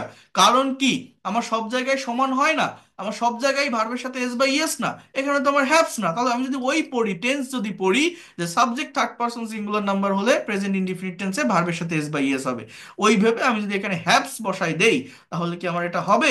এটা কি ভার্বের থার্ড পারসন ফর্ম? না। হ্যাভ ভার্বের থার্ড পারসন হ্যাভস না, হ্যাভ ভার্বের থার্ড পারসন হচ্ছে হ্যাজ। তাহলে আমি কি বলছি? হি হ্যাজ আ কার। এখানে আমি হ্যাভস বসাচ্ছি না, এটা বসাচ্ছি কি হ্যাজ। আবার ডু ভার্বের থার্ড পারসন কি? ডাজ। ডু কি? ডাজ। হ্যাভ কি? হ্যাজ। তাহলে দেখেন, যখন আমি এটা নেগেটিভ করছি, আমি হি হ্যাজ নট এ কার বলবো না, আমি কি হি গোজ নট টু স্কুল বলছি? আমি কি এটা নেগেটিভ কিভাবে করছি? He doesn't go to school. Goes not বলছি না, কি করছি? Does not go. তাহলে আমার subject third person singular number present indefinite tense, অবশ্যই ডাজের ব্যবহার করতে হবে। তাহলে ডাজেন্ট হি ডাজেন্ট। এবার কি? হ্যাভ হবে না, ওই হ্যাজ হবে না। কারণ কি? ডাজেন্ট গোস লিখছি, গোসটা কি হয়ে গেছে? এই যে গোস, এটা থার্ড পারসন, ডাজটা কি? Third person. তো ডাজ বসানোর ফলে গোসটা হয়ে গেছে গো, আমি প্রেজেন্ট ফর্মে নিয়ে এসেছি এটাকে। তাহলে আমার ডাজ কি? Third person. হ্যাজ কি? Third person.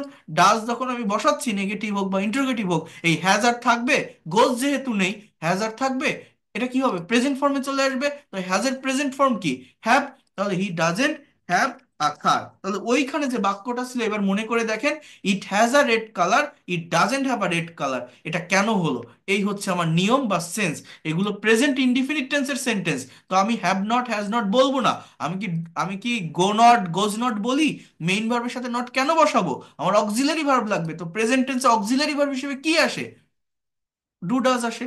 পাস্ট টেন্সে আমি যদি বলি হি হ্যাড আ কার, তার একটা গাড়ি ছিল, হি হ্যাড আ কার। আপনারা আমরা অনেকেই বলি হি had not a car, but it will be wrong. আমার কি হবে? হি, আমি ডিডের ব্যবহার করব, ডিড। এই ডিডটা কি? ডু ভার্বের পাস্ট ফর্ম। দেখেন, ডিড কি? ডু ভার্বের পাস্ট ফর্ম। হ্যাড কি? হ্যাভ ভার্বের পাস্ট ফর্ম। তো যখন নেগেটিভ করার জন্য ডিড বসাচ্ছি, তখন আর কি হ্যাড থাকবে?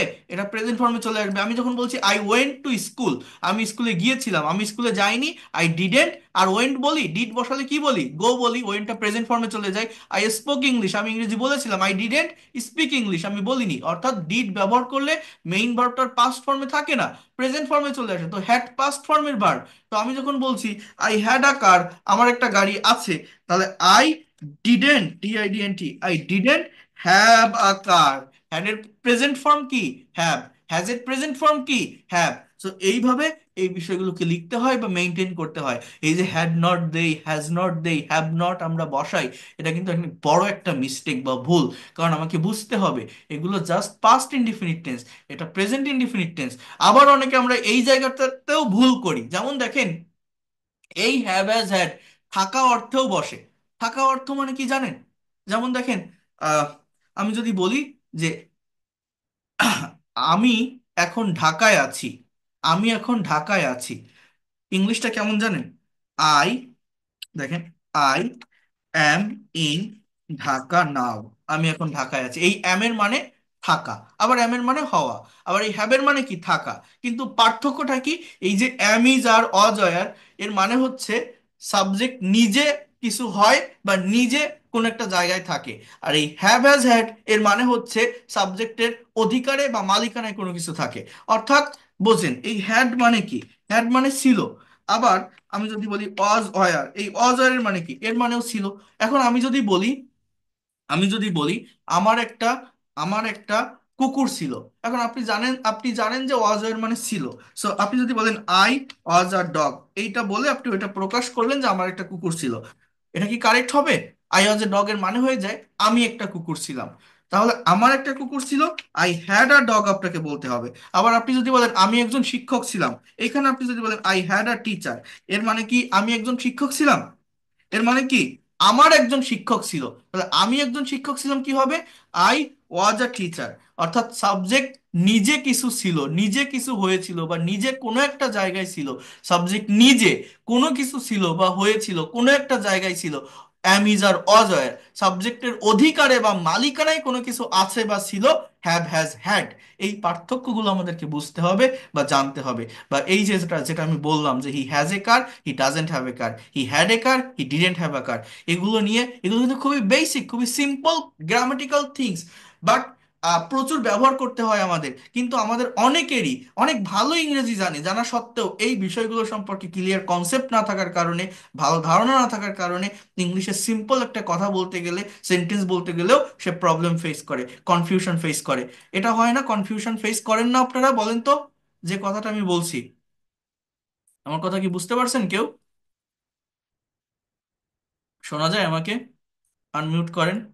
কারা আছেন? গুগল মিট এখানে কি? হ্যাঁ, জুম? শোনা যাচ্ছে। হ্যাঁ, কি শোনা যায়? কিছু বোঝেন? যা ক্লাস নিলাম, হ্যাঁ, যা শোনা যায়। দেখালাম, ক্লাসটা কি বুঝতে পারেন? এখানে জুমের মাধ্যমে যারা আছেন,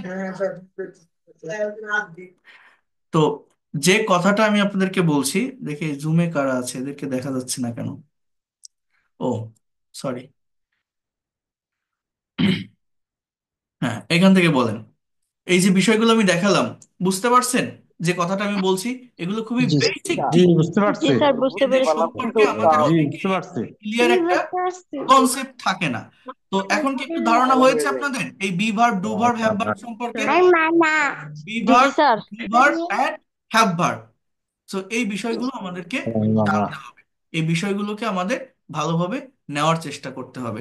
এটা আপনি নিতে পারলে, এটা আপনি বুঝতে পারলে, আপনি এই ল্যাঙ্গুয়েজটাতে প্রফেশনাল হতে পারবেন, এক্সপার্ট হতে পারবেন। আমরা অনেকেই ইংলিশ পারি, ইংলিশ জানি, বাট এই জায়গাগুলো সম্পর্কে আমাদের ভালো কনসেপ্ট বা ভালো ধারণা নেই। ঠিক আছে? তো এটা আপনাদেরকে করতে হবে। এবার আমি আপনাদের এই জায়গাটা থেকে আমি স্কিপ করি। আমি পাঠিয়ে দিব এই বিষয়গুলো, আমি পাঠিয়ে দিব। এটা আমি যদি ডিটেলসে দেখাতাম আমার আরো সময় লাগতো। এই 3টা ক্লাস আমার পেইড কোর্স, আমি 3 দিন আলাদা আলাদা করে সুন্দরভাবে বোঝাই। বাট এখানে যতটুকু আমি আপনাদেরকে বোঝালাম, জাস্ট রেকর্ডেড ক্লাসটা পারলে আরেকবার দেখবেন, অনেক আইডিয়া পাবেন, অনেক কনসেপ্ট পাবেন। তো এখন আমি একটু স্পিকিং এর জায়গাটাতে আসি।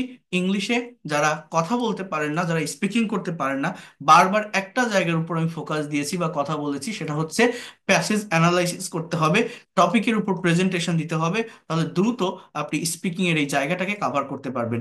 If you really want to be a expert and fluent in English, if you would like to be a fluent English speaker, you have to speak a lot. So how can you speak?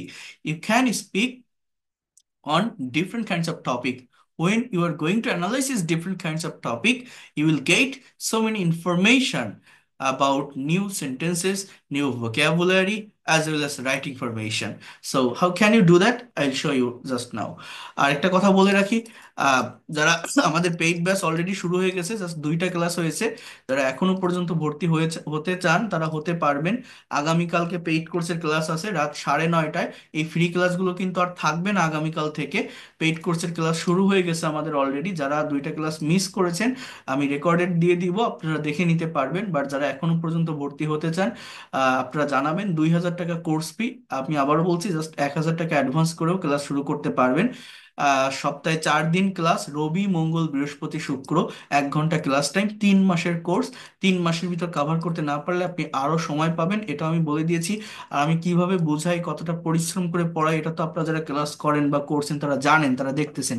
আর আমি যেভাবে ক্লাসগুলো নেই, আমি basic গ্রামারের খুঁটিনাটি বলেন বা স্পোকেনের rules বলেন, সবকিছু পড়াই। বাট সেগুলোকে কিভাবে প্র্যাকটিক্যালি অ্যাপ্লাই করতে হয় আমাদের স্পিকিং এ, প্রেজেন্টেশনে, কনভারসেশনে, সেগুলোও কিন্তু আমি দেখিয়ে দিই। যারা প্রথম থেকে আমার ফ্রি ক্লাসগুলো করছেন তারা অবগত আছেন। তো এই কোর্সটা যে কোনো বয়সের যে কেউ করতে পারবেন, সেইভাবেই ডিজাইন করা। আপনি স্টুডেন্ট হন, house wife, teacher, officer, job holder, freelancer বা ইমিগ্রেন্ট যারা প্রবাসী আছেন, যে কেউ করতে পারবেন এবং আপনাদের স্ব স্ব সেক্টরে কাজে লাগাতে পারবেন প্র্যাকটিক্যালি। বেসিক গ্রামার থেকে শুরু করে spoken English, free hand writing, reading, সবকিছু কাভার হবে। ইভেন যারা আইএলটিএস এর প্রিপারেশন নিচ্ছেন তাদের জন্য অনেক বেশি ইফেক্টিভ একটা কোর্স হবে। আমাদের মেইন স্পোকেনের পার্টে 30 জন করে স্টুডেন্ট থাকবে এবং প্রত্যেকটা ব্যাচ রাতে হবে, যাতে করে স্টুডেন্ট, চাকরিজীবী বা অন্য পেশার মানুষেরা সময় বের করে ক্লাসগুলো করতে পারেন। আর এভাবেই ওয়ার্ড বা পাওয়ার পয়েন্ট স্লাইডের মাধ্যমে ক্লাস নিব। ক্লাস শেষে রেকর্ডেড ক্লাস এবং পিডিএফ ফাইল পেয়ে যাবেন প্রত্যেকটা ক্লাসের, প্রিমিয়াম ক্লাসের। অর্থাৎ যদি কেউ কোনো ক্লাস মিস করেন পরবর্তীতে দেখে নিতে পারবেন। আর আবারও বলছি, এখানে একদম শুরু থেকে আমরা ধারাবাহিকভাবে প্রত্যেকটা বিষয় দেখব, যাতে করে আপনারা দ্রুত আপনাদের ডেভেলপমেন্টটা পান। আর এই কোর্সের টোটাল আমি যে আউটলাইন, কোর্সের যে প্ল্যান, সেটাও বলছি। টোটাল ক্লাস থাকবে 70টা। প্রথম 10টা ক্লাস থাকবে বেসিক গ্রামারের উপর, যাতে যাতে করে আপনার ইংরেজির ভিত্তিটা মজবুত হয়। ইনস্ট্যান্টলি আপনি যাতে করে প্রেজেন্টেশন দিতে পারেন, ভাইবা ফেস করতে পারেন, ফ্রি হ্যান্ডে প্যারাগ্রাফ, কম্পোজিশন, সিভি লিখতে পারেন, গ্রামেটিক্যাল কোনো মিস্টেক যাতে না হয়, এর জন্য আমাদের গ্রামার ক্লাস থাকবে কয়েকটা। তারপর 30টা ক্লাস থাকবে স্পোকেন ইংলিশের উপর, অর্থাৎ ইংলিশে কথা বলার জন্য যা কিছু দরকার এই ক্লাসগুলো থেকে আপনি পাবেন, অর্থাৎ tense, modal, semi modal, passive, whatever, just if you think in Bangla you will be able to convert it in English instantly. দেন 40 থেকে 50 নম্বর ক্লাসগুলো থাকবে ফ্রি হ্যান্ড রাইটিং এবং অ্যাডভান্স লেভেলের গ্রামারের উপর, যেটা থেকে আরো এক ধাপ ডেভেলপ করতে পারবেন। যারা BCS, bank job, admission test বা রাইটিং এ মেইনলি যারা এক্সপার্ট হতে চান, এই ক্লাসগুলো তাদের জন্য সব থেকে বেশি ইফেক্টিভ এবং ইম্পর্টেন্ট ক্লাস হবে। এরপর আমি বলছিলাম যে 50 থেকে 70 নম্বর যে ক্লাসগুলো, অর্থাৎ লাস্টের ক্লাসগুলো হবে কনভারসেশন, ট্রান্সলেশন এবং প্রেজেন্টেশন প্র্যাকটিসের উপর, সার্টেন টপিকের উপর। এখানে আপনাকে দিয়ে আমি কাজ করাবো, সেখানে আমি ক্লাস নিব না, আপনাকে দিয়ে কথা বলাবো, ছোট ছোট গ্রুপ থাকবে, আপনাকে দিয়ে কাজ করাবো, স্পিকিং করাবো, কনভারসেশন করাবো। সেখানে যে ভুলটা হবে আমি ধরাই দিব, আমার গাইডলাইনের মাধ্যমে থেকে আপনি করবেন, কারণ এটা একটা ভাষা, ভাষা শিখতে গেলে টিচার পড়ালো, আপনি মন দিয়ে শুনলেন, এটা ওয়ান ওয়ে কমিউনিকেশন হয়ে যায়, এইভাবে কখনো ভাষা ডেভেলপ করা যায় না। আপনি যদি একটা ল্যাঙ্গুয়েজ শিখতে চান, ডেভেলপ করতে চান, অবশ্যই অবশ্যই টু ওয়ে কমিউনিকেশন দরকার। এটা সায়েন্স না বা ম্যাথ না, রকেট সায়েন্স না। যারা একদমই দুর্বল, যারা একদমই ডাল, ইললিটারেট, তারাও ল্যাঙ্গুয়েজটা শিখতে পারবেন যদি সেই ইফোর্টটা আপনি দিতে পারেন। Just you have to practise a lot. You all know that practice makes a man perfect. So এইভাবে আপনারা এটাকে ডেভেলপ করতে পারবেন যারা করতে চান। আবারও বলছি, within 3 month you will be expert and fluent in English. লাস্টের যে ক্লাসগুলো থাকবে সেগুলো হচ্ছে আপনার প্রেজেন্টেশন, কনভারসেশন অ্যান্ড ট্রান্সলেশন, এগুলোর উপর হবে। তাহলে basic grammar, spoken English, writing, conversation, translation, presentation, কোনো জায়গা বাকি রাখবো না, এবং আপনি ভালোভাবে ডেভেলপ করতে পারবেন। 2,000 টাকা কোর্স ফি, 1,000 টাকা অ্যাডভান্স করে পেইড কোর্সের ক্লাস শুরু করতে পারবেন, বাকি 1,000 টাকা পরবর্তী মাসে দিলেও হবে। এটা হচ্ছে বিকাশ, নগদ বা রকেট নাম্বার, সেন্ড মানি করে জানাবেন। যদি কারো এখনো পর্যন্ত করার ইচ্ছা থাকে, আগামীকাল থেকেই জয়েন করবেন, তাহলে প্রথম থেকে ধরতে পারবেন ব্যাচটা। না হলে আপনি মিস করে যাবেন পরবর্তীতে। ও মানে অনেকে 4 দিন 5 দিন পর ভর্তি হয় আমি দেখছি, বাট ভালোভাবে সেটা নিতে পারবেন না। এই প্রথম দিন থেকে করলে শুরু থেকে ধারাবাহিকতা মেনটেন করে সবকিছু বুঝতে পারবেন। যারা ইন্ডিয়া থেকে আসেন তারাও গুগল পে বা ফোন পে করে পেইড কোর্সের ক্লাস শুরু করতে পারবেন। তো যারা করতে চান, এই দুইটা নাম্বারে সেন্ড মানি করে হোয়াটসঅ্যাপে নক দিন, আমি পেইড কোর্সের প্রাইভেট ব্যাচে অ্যাড করে নিব। আগামীকাল রাত 9:30 থেকেই ক্লাস করতে পারবেন আপনারা যারা করতে চান। যদি মনে করেন আমি এই ল্যাঙ্গুয়েজটা প্রফেশনালি শিখতে চাই, একটা মেন্টরের অধীনে থেকে ধারাবাহিকতা মেনটেন করে আমি এগোতে চাই, আমার দ্রুত ল্যাঙ্গুয়েজটা ডেভেলপ করা দরকার, আমি 3 মাসের ভিতরে এক্সপার্ট এবং ফ্লুয়েন্ট হব, বা একটা গোছানো পদ্ধতিতে ধারাবাহিকভাবে এগোবো, এই ল্যাঙ্গুয়েজটাকে আমার অ্যাসেট বা সম্পদ হিসাবে নিব, নেক্সট জেনারেশনকে আমি শেখাতে চাই, তারা এটা করতে পারেন, আপনি ব্যর্থ হবেন। আর আমার লেখা, আমি আপনাদেরকে একটা আইডি কার্ড দিয়ে দিব, আমি এটা তৈরি করতেছি, এটা প্রসেসিং এ আছে, যারা অলরেডি ভর্তি হয়ে গেছেন সবাই এগুলো পেয়ে যাবেন। আরেকটা বিষয় হচ্ছে, আমি আমার লেখা যে বইটা দেখিয়েছিলাম, এই এই বইটা পিডিএফ কপিটা আমি পাঠিয়ে দিব আপনাদের। একটা বই আছে আমার এখানে, এটা হচ্ছে জাস্ট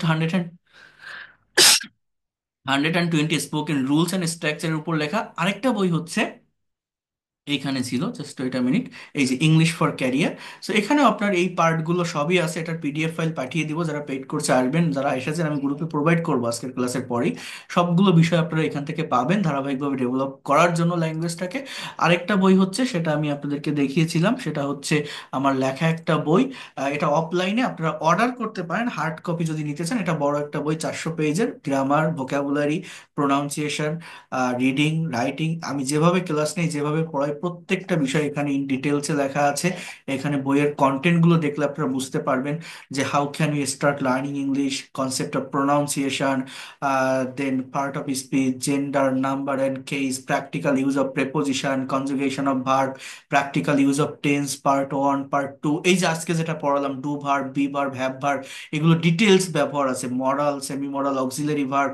এরপরে মডাল ভার্বগুলোর আবার ডিটেলস ইউজ আছে, can, could, may, might, must, should, would, use to verb, হ্যাঁ, সবগুলো ভার্বের ব্যবহার। Then positive verb, practical use of passive voice, conditional sentence, অর্থাৎ বেসিক যে গ্রামারগুলো আছে স্পোকেনের পাশাপাশি সেটাও আপনি পাচ্ছেন।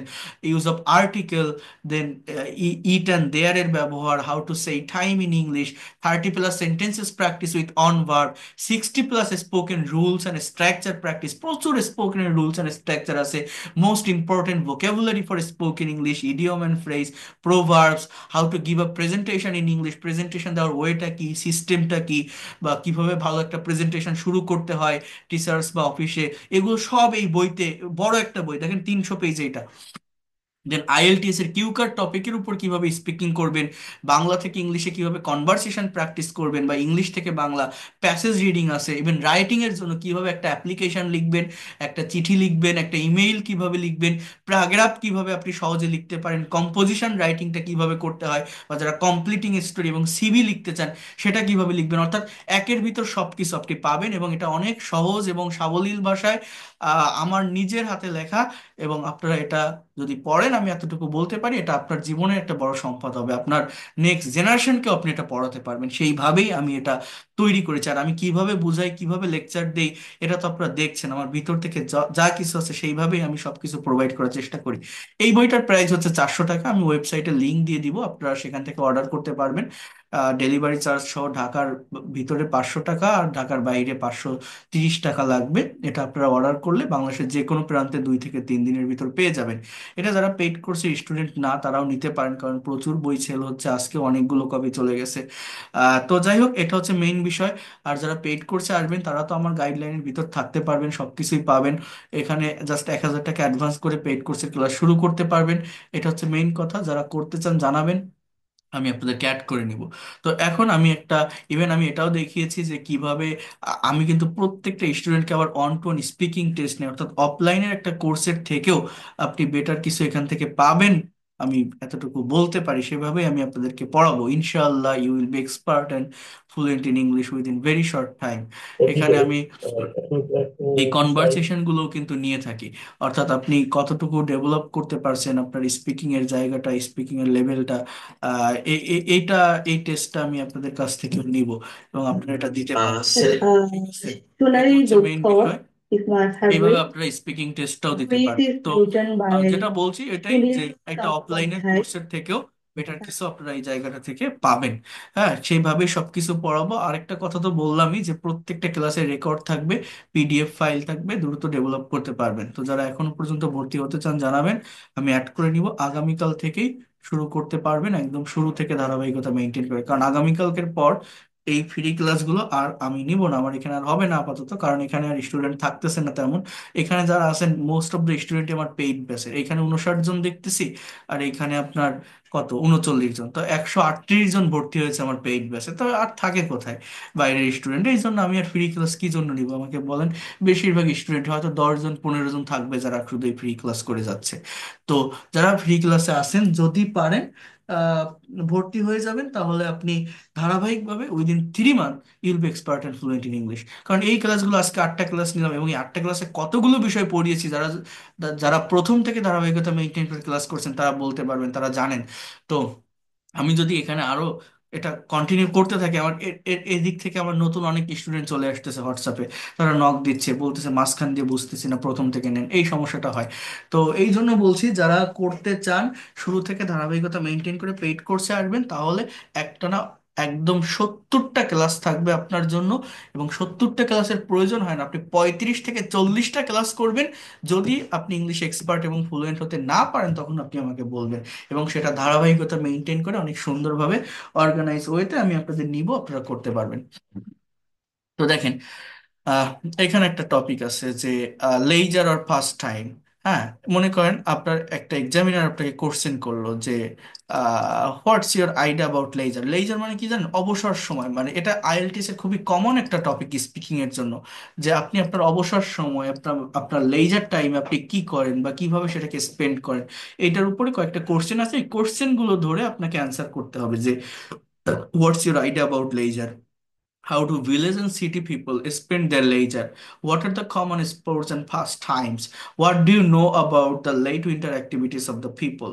How do you evaluate leisure? এটাকে আপনি কিভাবে মূল্যায়ন করেন? এই যে কোশ্চেনগুলো আছে, এটার এগেইনস্ট এখানে একটা অ্যান্সার দেওয়া আছে। আমি কি বলি যে আপনি যখন কোনো একটা টপিকের উপর স্পিকিং করবেন বা প্রেজেন্টেশন দিবেন, এই কোশ্চেনগুলো আপনি কি কোনো গ্রামাটিক্যাল মিস্টেক ছাড়া এগুলোর এগেইনস্টে বড় একটা অ্যান্সার দিতে পারবেন? ভেবে দেখেন, ইনস্ট্যান্টলি পারবেন না। বাট আমি যদি এটা একটু পড়িয়ে দেই আপনাদের, এটা দেওয়া অনেক সহজ, স্পিকিং করা অনেক সহজ। ল্যাঙ্গুয়েজটা ডেভেলপ করার জন্য প্রচুর প্যাসেজ অ্যানালাইসিস করতে হয়। এই প্যাসেজ অ্যানালাইসিস করলে কি হয়, আমি বুঝতে পারবো যে সাবজেক্ট কোনটা, ভার্ব কোনটা, অবজেক্ট কোনটা, কোথায় ফ্রেজ আছে, কোথায় ক্লজ আছে, কোথায় রিলেটিভ প্রোনাউন আছে, কোথায় কন্ডিশনাল সেন্টেন্স আছে, কিভাবে এই বাক্যগুলো লেখা।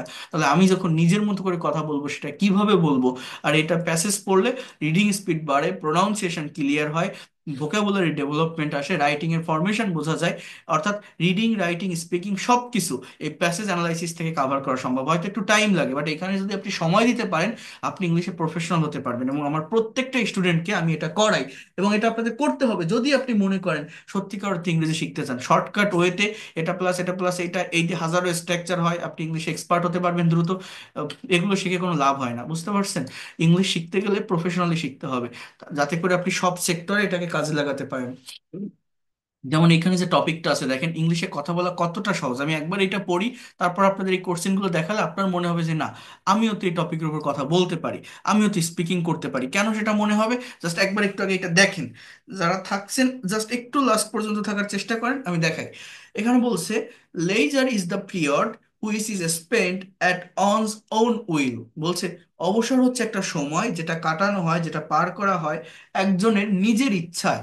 ইন আওয়ার এভরিডে লাইফ, আমাদের প্রতিদিনের জীবনে, we have to be busy most of the time, আমাদের বেশিরভাগ সময় ব্যস্ত থাকতে হয়। And if we get some moments or more, we pass it in a simple carefree way. যদি আমরা কিছু সময় পাই, আমরা এটা কেয়ারফ্রি ওয়েতে পার করার চেষ্টা করি।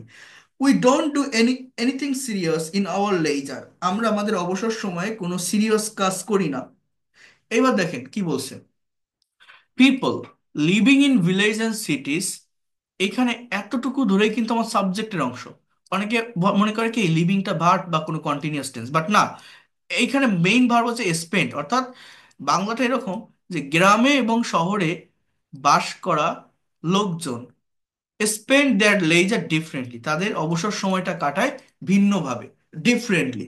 এবার বলছে most of the male persons in villages spend their time in tea stalls talking among themselves. বলছে বেশিরভাগ গ্রামের পুরুষেরা তাদের অবসর সময়টা কাটায় বা পার করে কোথায় বসে?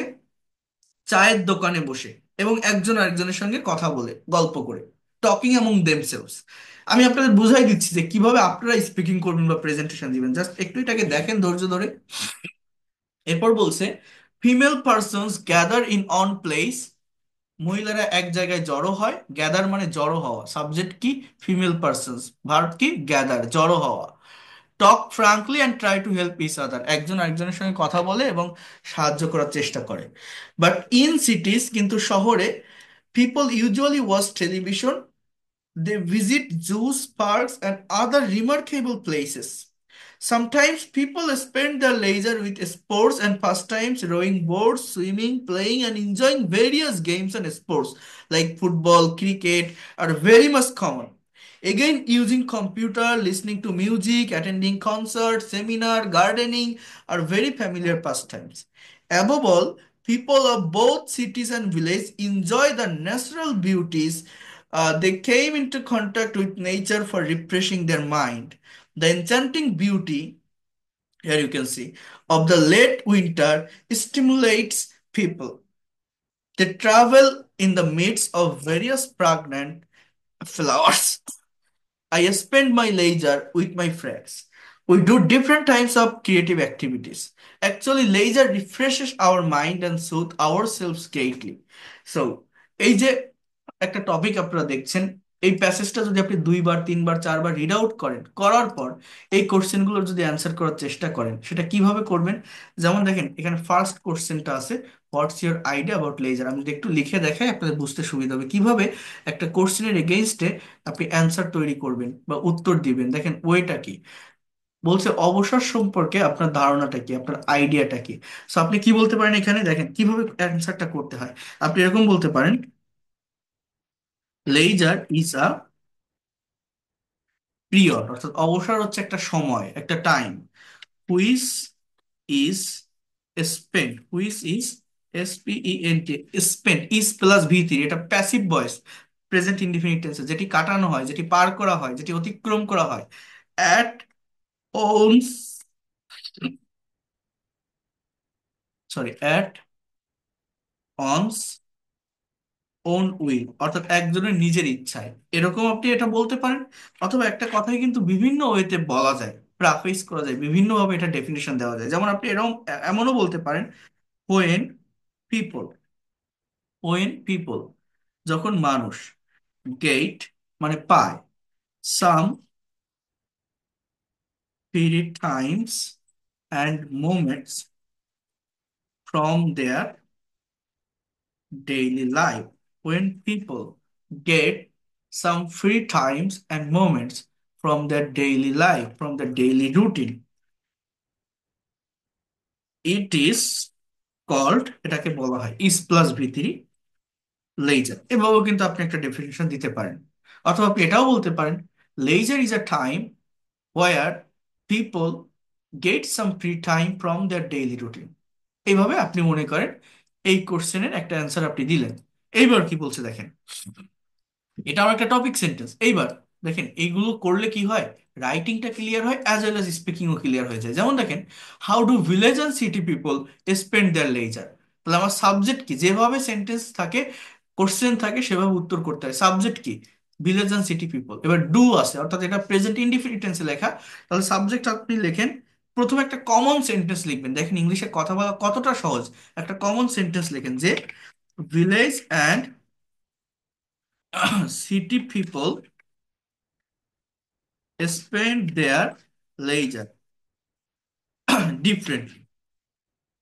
অনেকে ডিফারেন্টলি বলে, ডিফারেন্টলি কি বলছি, যে গ্রাম এবং শহরের লোক তাদের অবসর সময়টা ভিন্নভাবে কাটায়। এইবার এই দুইটা পার্টকে আপনি আলাদা করে ফেলেন। দেখেন এটা হচ্ছে আমাদের বডি পার্ট, হ্যাঁ। তাহলে এগুলোকে আমি কিভাবে ডিসক্রাইব করতে পারি বা কিভাবে বলতে পারি, দেখেন আপনি এবার এরকম বলেন যে most of the male, M a male persons in village, বেশিরভাগ পুরুষেরা কোথায়, গ্রামে। এবার লেখেন আপনি স্পেন্ড, এস পি, বোঝেন ভার্বটা কি, স্পেন্ড দেয়ার লেজার, তাদের অবসরটা পার করে বা কাটায়, টু টক অ্যামং দেমসেলভস, অর্থাৎ একজনের সাথে আরেকজন কথা বলে, নিজেদের ভিতর কথা বলে, in a tea stall, stall. এবার আপনি বলতে পারেন as well as they try to catch fish, they try, তারা চেষ্টা করে, to catch fish, then you can say that playing,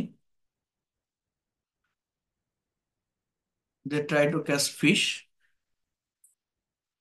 in their leisure time। আমি এগুলোকে আরেকটু বড় করবো, এই জন্য আমি এক একটা রিজনকে এক একটা সেন্টেন্সে নিচ্ছি। মোর ওভার, মোর ওভার এগুলো হচ্ছে লিঙ্কিং বা ট্রানজিশনাল ওয়ার্ড। দে কারা, ওই মেল পার্সন গ্রামের, they play some outdoor games in their leisure time। They play some outdoor games, এখানে বলতে পারেন এইভাবে যে লাইক ক্রিকেট, ফুটবল, হ্যাঁ, এটসেট্রা। এবার দেখেন এটা গেল আমার একটা পার্ট। এবার আমি আরেকটা পার্ট নিব, যে অন দা আদার হ্যান্ড, বিপরীত পাশে, হ্যাঁ, অন দা আদার হ্যান্ড, অর্থাৎ অন্যদিকে, most of the female person, APML, female person, persons in village spend their leisure time, spend their leisure time to gather, gather মানে জড়ো হওয়া, এক জায়গায় হওয়া, to gather in on place, এক জায়গায় জড়ো হয়ে তাদের অবসর সময়টা কাটায়। And they try to help each other, এবং তারা একে অন্যকে সাহায্য করার চেষ্টা করে। এটা গেল আমাদের ফিমেল পার্সন। আবার আপনি বলতে পারেন ইন কন্ট্রাস্ট, ইন কন্ট্রাস্ট অর্থাৎ বিপরীত দিকে এই ধরনের লিঙ্কিং বা ট্রানজিশনাল ওয়ার্ডের ব্যবহার করতে হয় যখন আইএলটিএস এর রাইটিং টেস্ট ফেস করা হয়। এইভাবে এই বিষয়গুলোকে লিখতে হয়। দেখেন, in contrast most, in contrast city people, city people spend their leisure time, এখানে আপনি বলতে পারেন টু ওয়াচ টিভি। এই টু ওয়াচ এর পরিবর্তে কিন্তু টু ভার্ব প্লাস আইএনজি ব্যবহার করতে পারেন, যে ওয়াচিং টিভি। হ্যাঁ, এরপর আপনি কি বলতে পারেন, দে অলসো, তারা আরো কি করে, they also visit remarkable places, zoo and sea beach and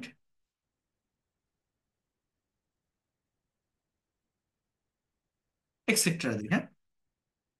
they also visit different kind of remarkable places,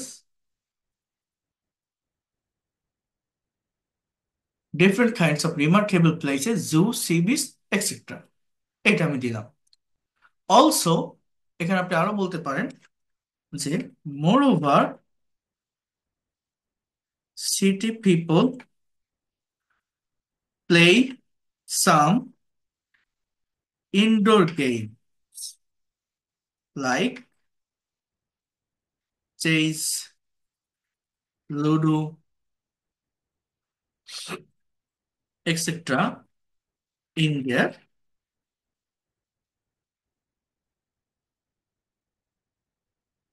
leisure time। তাহলে টোটাল কি লিখলাম একটু আপনারা এবার যদি একটু বোঝার চেষ্টা করেন, আমি আর লিখতেছি না, জাস্ট আগে এইগুলো একটু বোঝেন। মানে ইংলিশে কথা বলা কতটা সহজ আপনি এবার ইমাজিন করতে পারবেন। দেখেন, আমার এটাই কিন্তু মেইন বডি পার্ট, বাকিগুলো পরে বলছি। মনে করেন আপনি একটা আইএলটিএস এক্সাম ফেস করছেন, আপনার এক্সামিনার বলছে যে now I am going to ask you some question about leisure, so what's your idea about leisure, what do you think about that? So you can say that leisure is a period which is spent at one's own will, or you can also say that when people get some free times and moments from their daily routine, it is called leisure. So that is the definition, right? Then the next question is, how do village and city people spend their leisure? তাহলে আমার এখানে subject কি, village people, city people. এবার ওই village পিপলকে আবার দুই ভাগে ভাগ করা হচ্ছে, যে most of the male person of village, most of the female person of village. এটা হচ্ছে সাবজেক্ট। এবার ভার্বটা কি, স্পেন্ড, কাটায় বা পার করে। এবার কিভাবে, হাউ দ্বারা যখন কোশ্চেনটা করা হচ্ছে, তারা কিভাবে কাটায়, তারা ডিফারেন্টলি কাটায়। এবার এইবার সেই ডিফারেন্ট থিংস গুলো কি, সেইটা বর্ণনা করতে হবে, এবং সেইটা বর্ণনা করার জন্য non finite verb to plus be on এর ব্যবহার করতে হয়। যেমন দেখেন, মোস্ট অফ দ্য, আমার সাবজেক্টটা কি, most of the male person in village, মানে এতটুকু ধরে আমার সাবজেক্টের অংশ। এবার ভার্ব কি, স্পেন্ড, অর্থাৎ কাটায়, কাটায় মানে পার করে, দেয়ার লেইজার, তাদের অবসর। এইবার এই হচ্ছে সেই রিজনটা, কারণটা, কিভাবে কাটায়, টু টক অ্যামং দেমসেলস, অর্থাৎ একজন আরেকজনের সাথে মানে নিজেদের মধ্যে তারা কথা বলে, ইন আ টি স্টল, চায়ের দোকানে। As well as they try, তাহলে সাবজেক্ট কি, দে, কথাটা বোঝেন, সাবজেক্ট কি, দে, ভার্ব কি, ট্রাই, তারা চেষ্টা করে। আবার তারা কি করার চেষ্টা করে, টু ক্যাচ, এই যে টু প্লাস বিয়ন্ড, বা আপনি এখানে বলতে পারেন catching, they try to catch fish in their leisure time. Moreover, আবার সাবজেক্ট কি, দে, দে মানে কারা, ওই মেল পার্সন, দে মানে কারা, মেল পার্সন, দে প্লে, তারা খেলে, কি খেলে, some outdoor games like cricket, football, etcetera in their leisure time. On the other hand, most of the female persons, that is the part of subject, most of the female person in village, then verb ki spend, verb ki spend, most of the male person in village, verb ki spend, female person in village, verb ki spend their leisure time। এবার এখানে system to talk, কথা বলে, among themselves, তাদের মধ্যে, in a tea stall, এখানে কি বলছি, two gather, gather মানে কি, জড়ো হওয়া, টু গ্যাদার মানে জড়ো হয়ে, একত্রিত হয়ে, ইন অন প্লেস, একটা জায়গায়, অ্যান্ড দে ট্রাই, এখানে বলছিলাম যে they try to catch fish, এখানে বলছি দে ট্রাই টু হেল্প, তারা চেষ্টা করে সাহায্য করতে একজন আরেকজনকে। তাহলে দেখছেন, মানে স্ট্রাকচারগুলো কিন্তু একই, সেম। আপনি একবার এটা তৈরি করেন এবং আয়নার সামনে গিয়ে নিজের মতো করে বলেন, দেখেন আপনার রাইটিংটাও ক্লিয়ার হচ্ছে, স্পিকিংও ফ্লুয়েন্টলি কথা বলতে পারছেন। জাস্ট 4টা সেন্টেন্স বলেন, আপনি বারবার বলেন, বারবার বলেন। আপনার ঘরের ড্রেসিং টেবিলের আয়নার সামনে গিয়ে বলেন, এরকম মোবাইল ওপেন করে এখানে আপনি ইয়ে করেন, ভিডিও রেকর্ড করেন।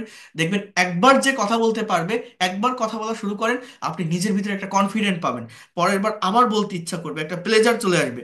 ইংলিশে কথা বলতে হয়, স্পিকিং করতে হবে, কথা না বললে আপনি কখনোই পারবেন না। এই ল্যাঙ্গুয়েজটা ধারাবাহিকতা মেনটেন করে শিখতে হয়। এই পেইড কোর্সের বেনিফিট এইটাই।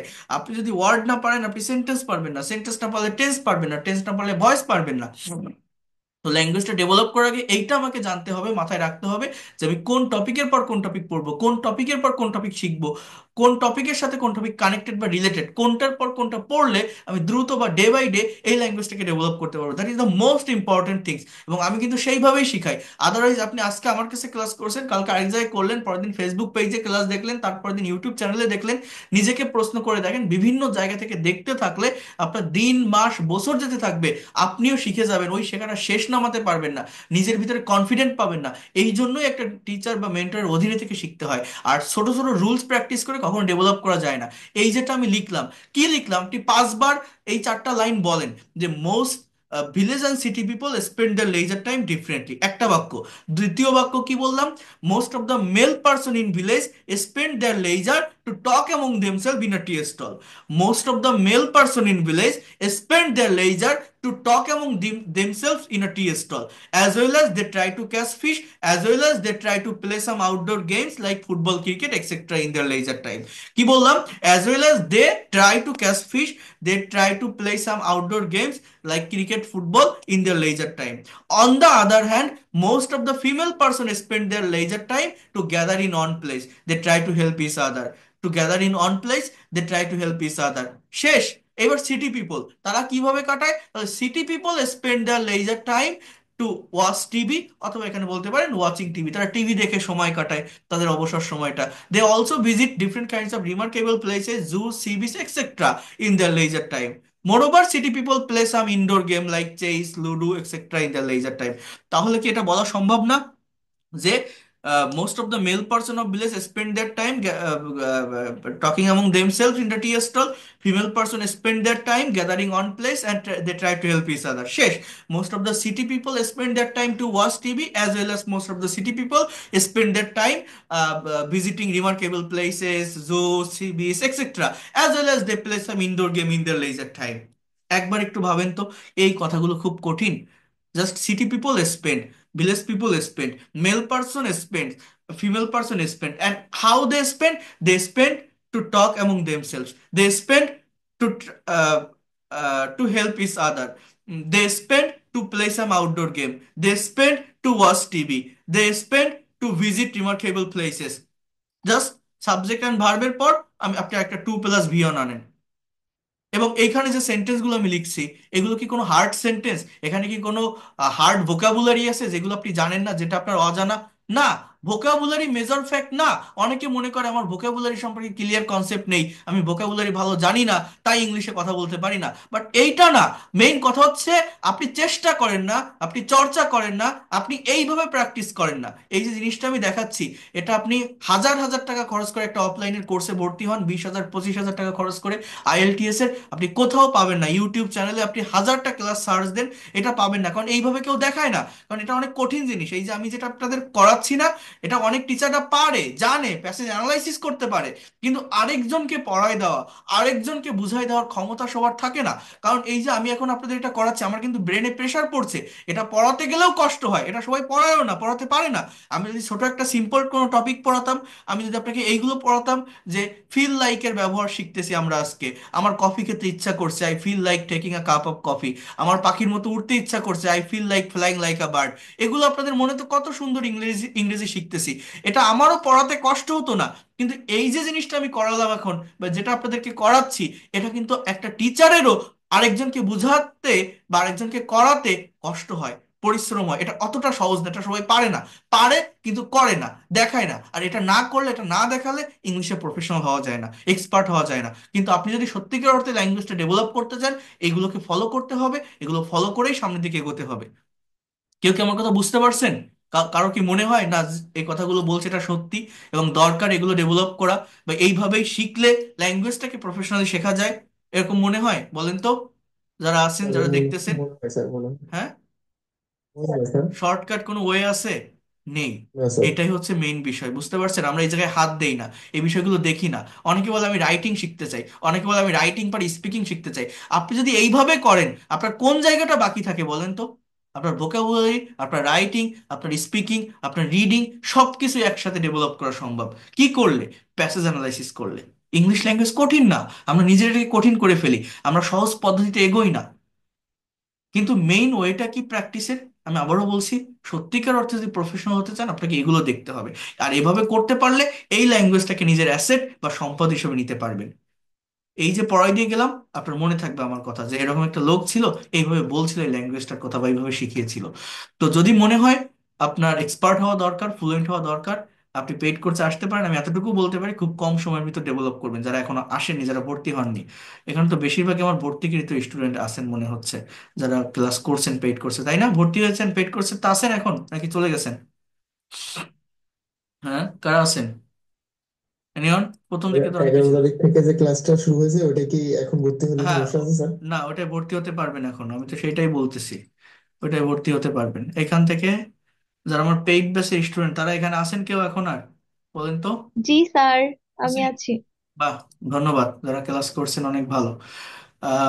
আমি আছি। গুড। আমি আছি। Thank you, Rustam Ali. তো এখনো পর্যন্ত যারা ভর্তি হতে চান, দ্রুত জানাবেন, আগামীকাল থেকেই শুরু করবেন। তাহলে একদম প্রথম থেকে ধারাবাহিকভাবে করতে পারবেন। আজকে রাতেও ভর্তি হয়ে যেতে পারেন। তাহলে আমি আজকে অ্যাড করে নিব আপনাদেরকে। জাস্ট এই নাম্বারে সেন্ড মানি করে জানাবেন, 0199735695 7, 019386899196। দুটোতেই বিকাশ বা নগদ আছে। আর হচ্ছে আপনার যারা ইন্ডিয়া থেকে আছেন, তারাও গুগল পে বা ফোন পে করে করতে পারবেন। এবং আমার এই নাম্বারে হোয়াটসঅ্যাপ আছে, হোয়াটসঅ্যাপে নক দিলে, টাকা পাঠিয়ে এই নাম্বারে সেন্ড মানি করে হোয়াটসঅ্যাপে লাস্ট ডিজিট বা স্ক্রিনশট দিলে আমি অ্যাড করে দিব। 3 মাসের কোর্স, সপ্তাহে 4 দিন ক্লাস, রবি মঙ্গল বৃহস্পতি শুক্র, রাত 9:30 থেকে 10:30 ক্লাস টাইম থাকবে। প্রত্যেকটা ক্লাস শেষে রেকর্ড এবং পিডিএফ ফাইল পাবেন। সম্পূর্ণ ল্যাঙ্গুয়েজটা প্র্যাকটিক্যালি কভার করতে পারবেন। আবারও বলছি, basic grammar, spoken English, free hand writing, সবকিছুই থাকবে। আহ খুবই ভালোভাবে দ্রুত সময়ের ভিতর আপনি ডেভেলপ করতে পারবেন। ইভেন যারা আইএলটিএস এর প্রিপারেশন নিচ্ছেন, তাদের জন্য একটা গ্রেট প্রিপারেশন হবে এটা, I can say that. So যাই হোক, দ্যাটস অল ফর টুডে। ভালো থাকেন সবাই, and see you in the next class. Allah Hafiz, good night to all of you.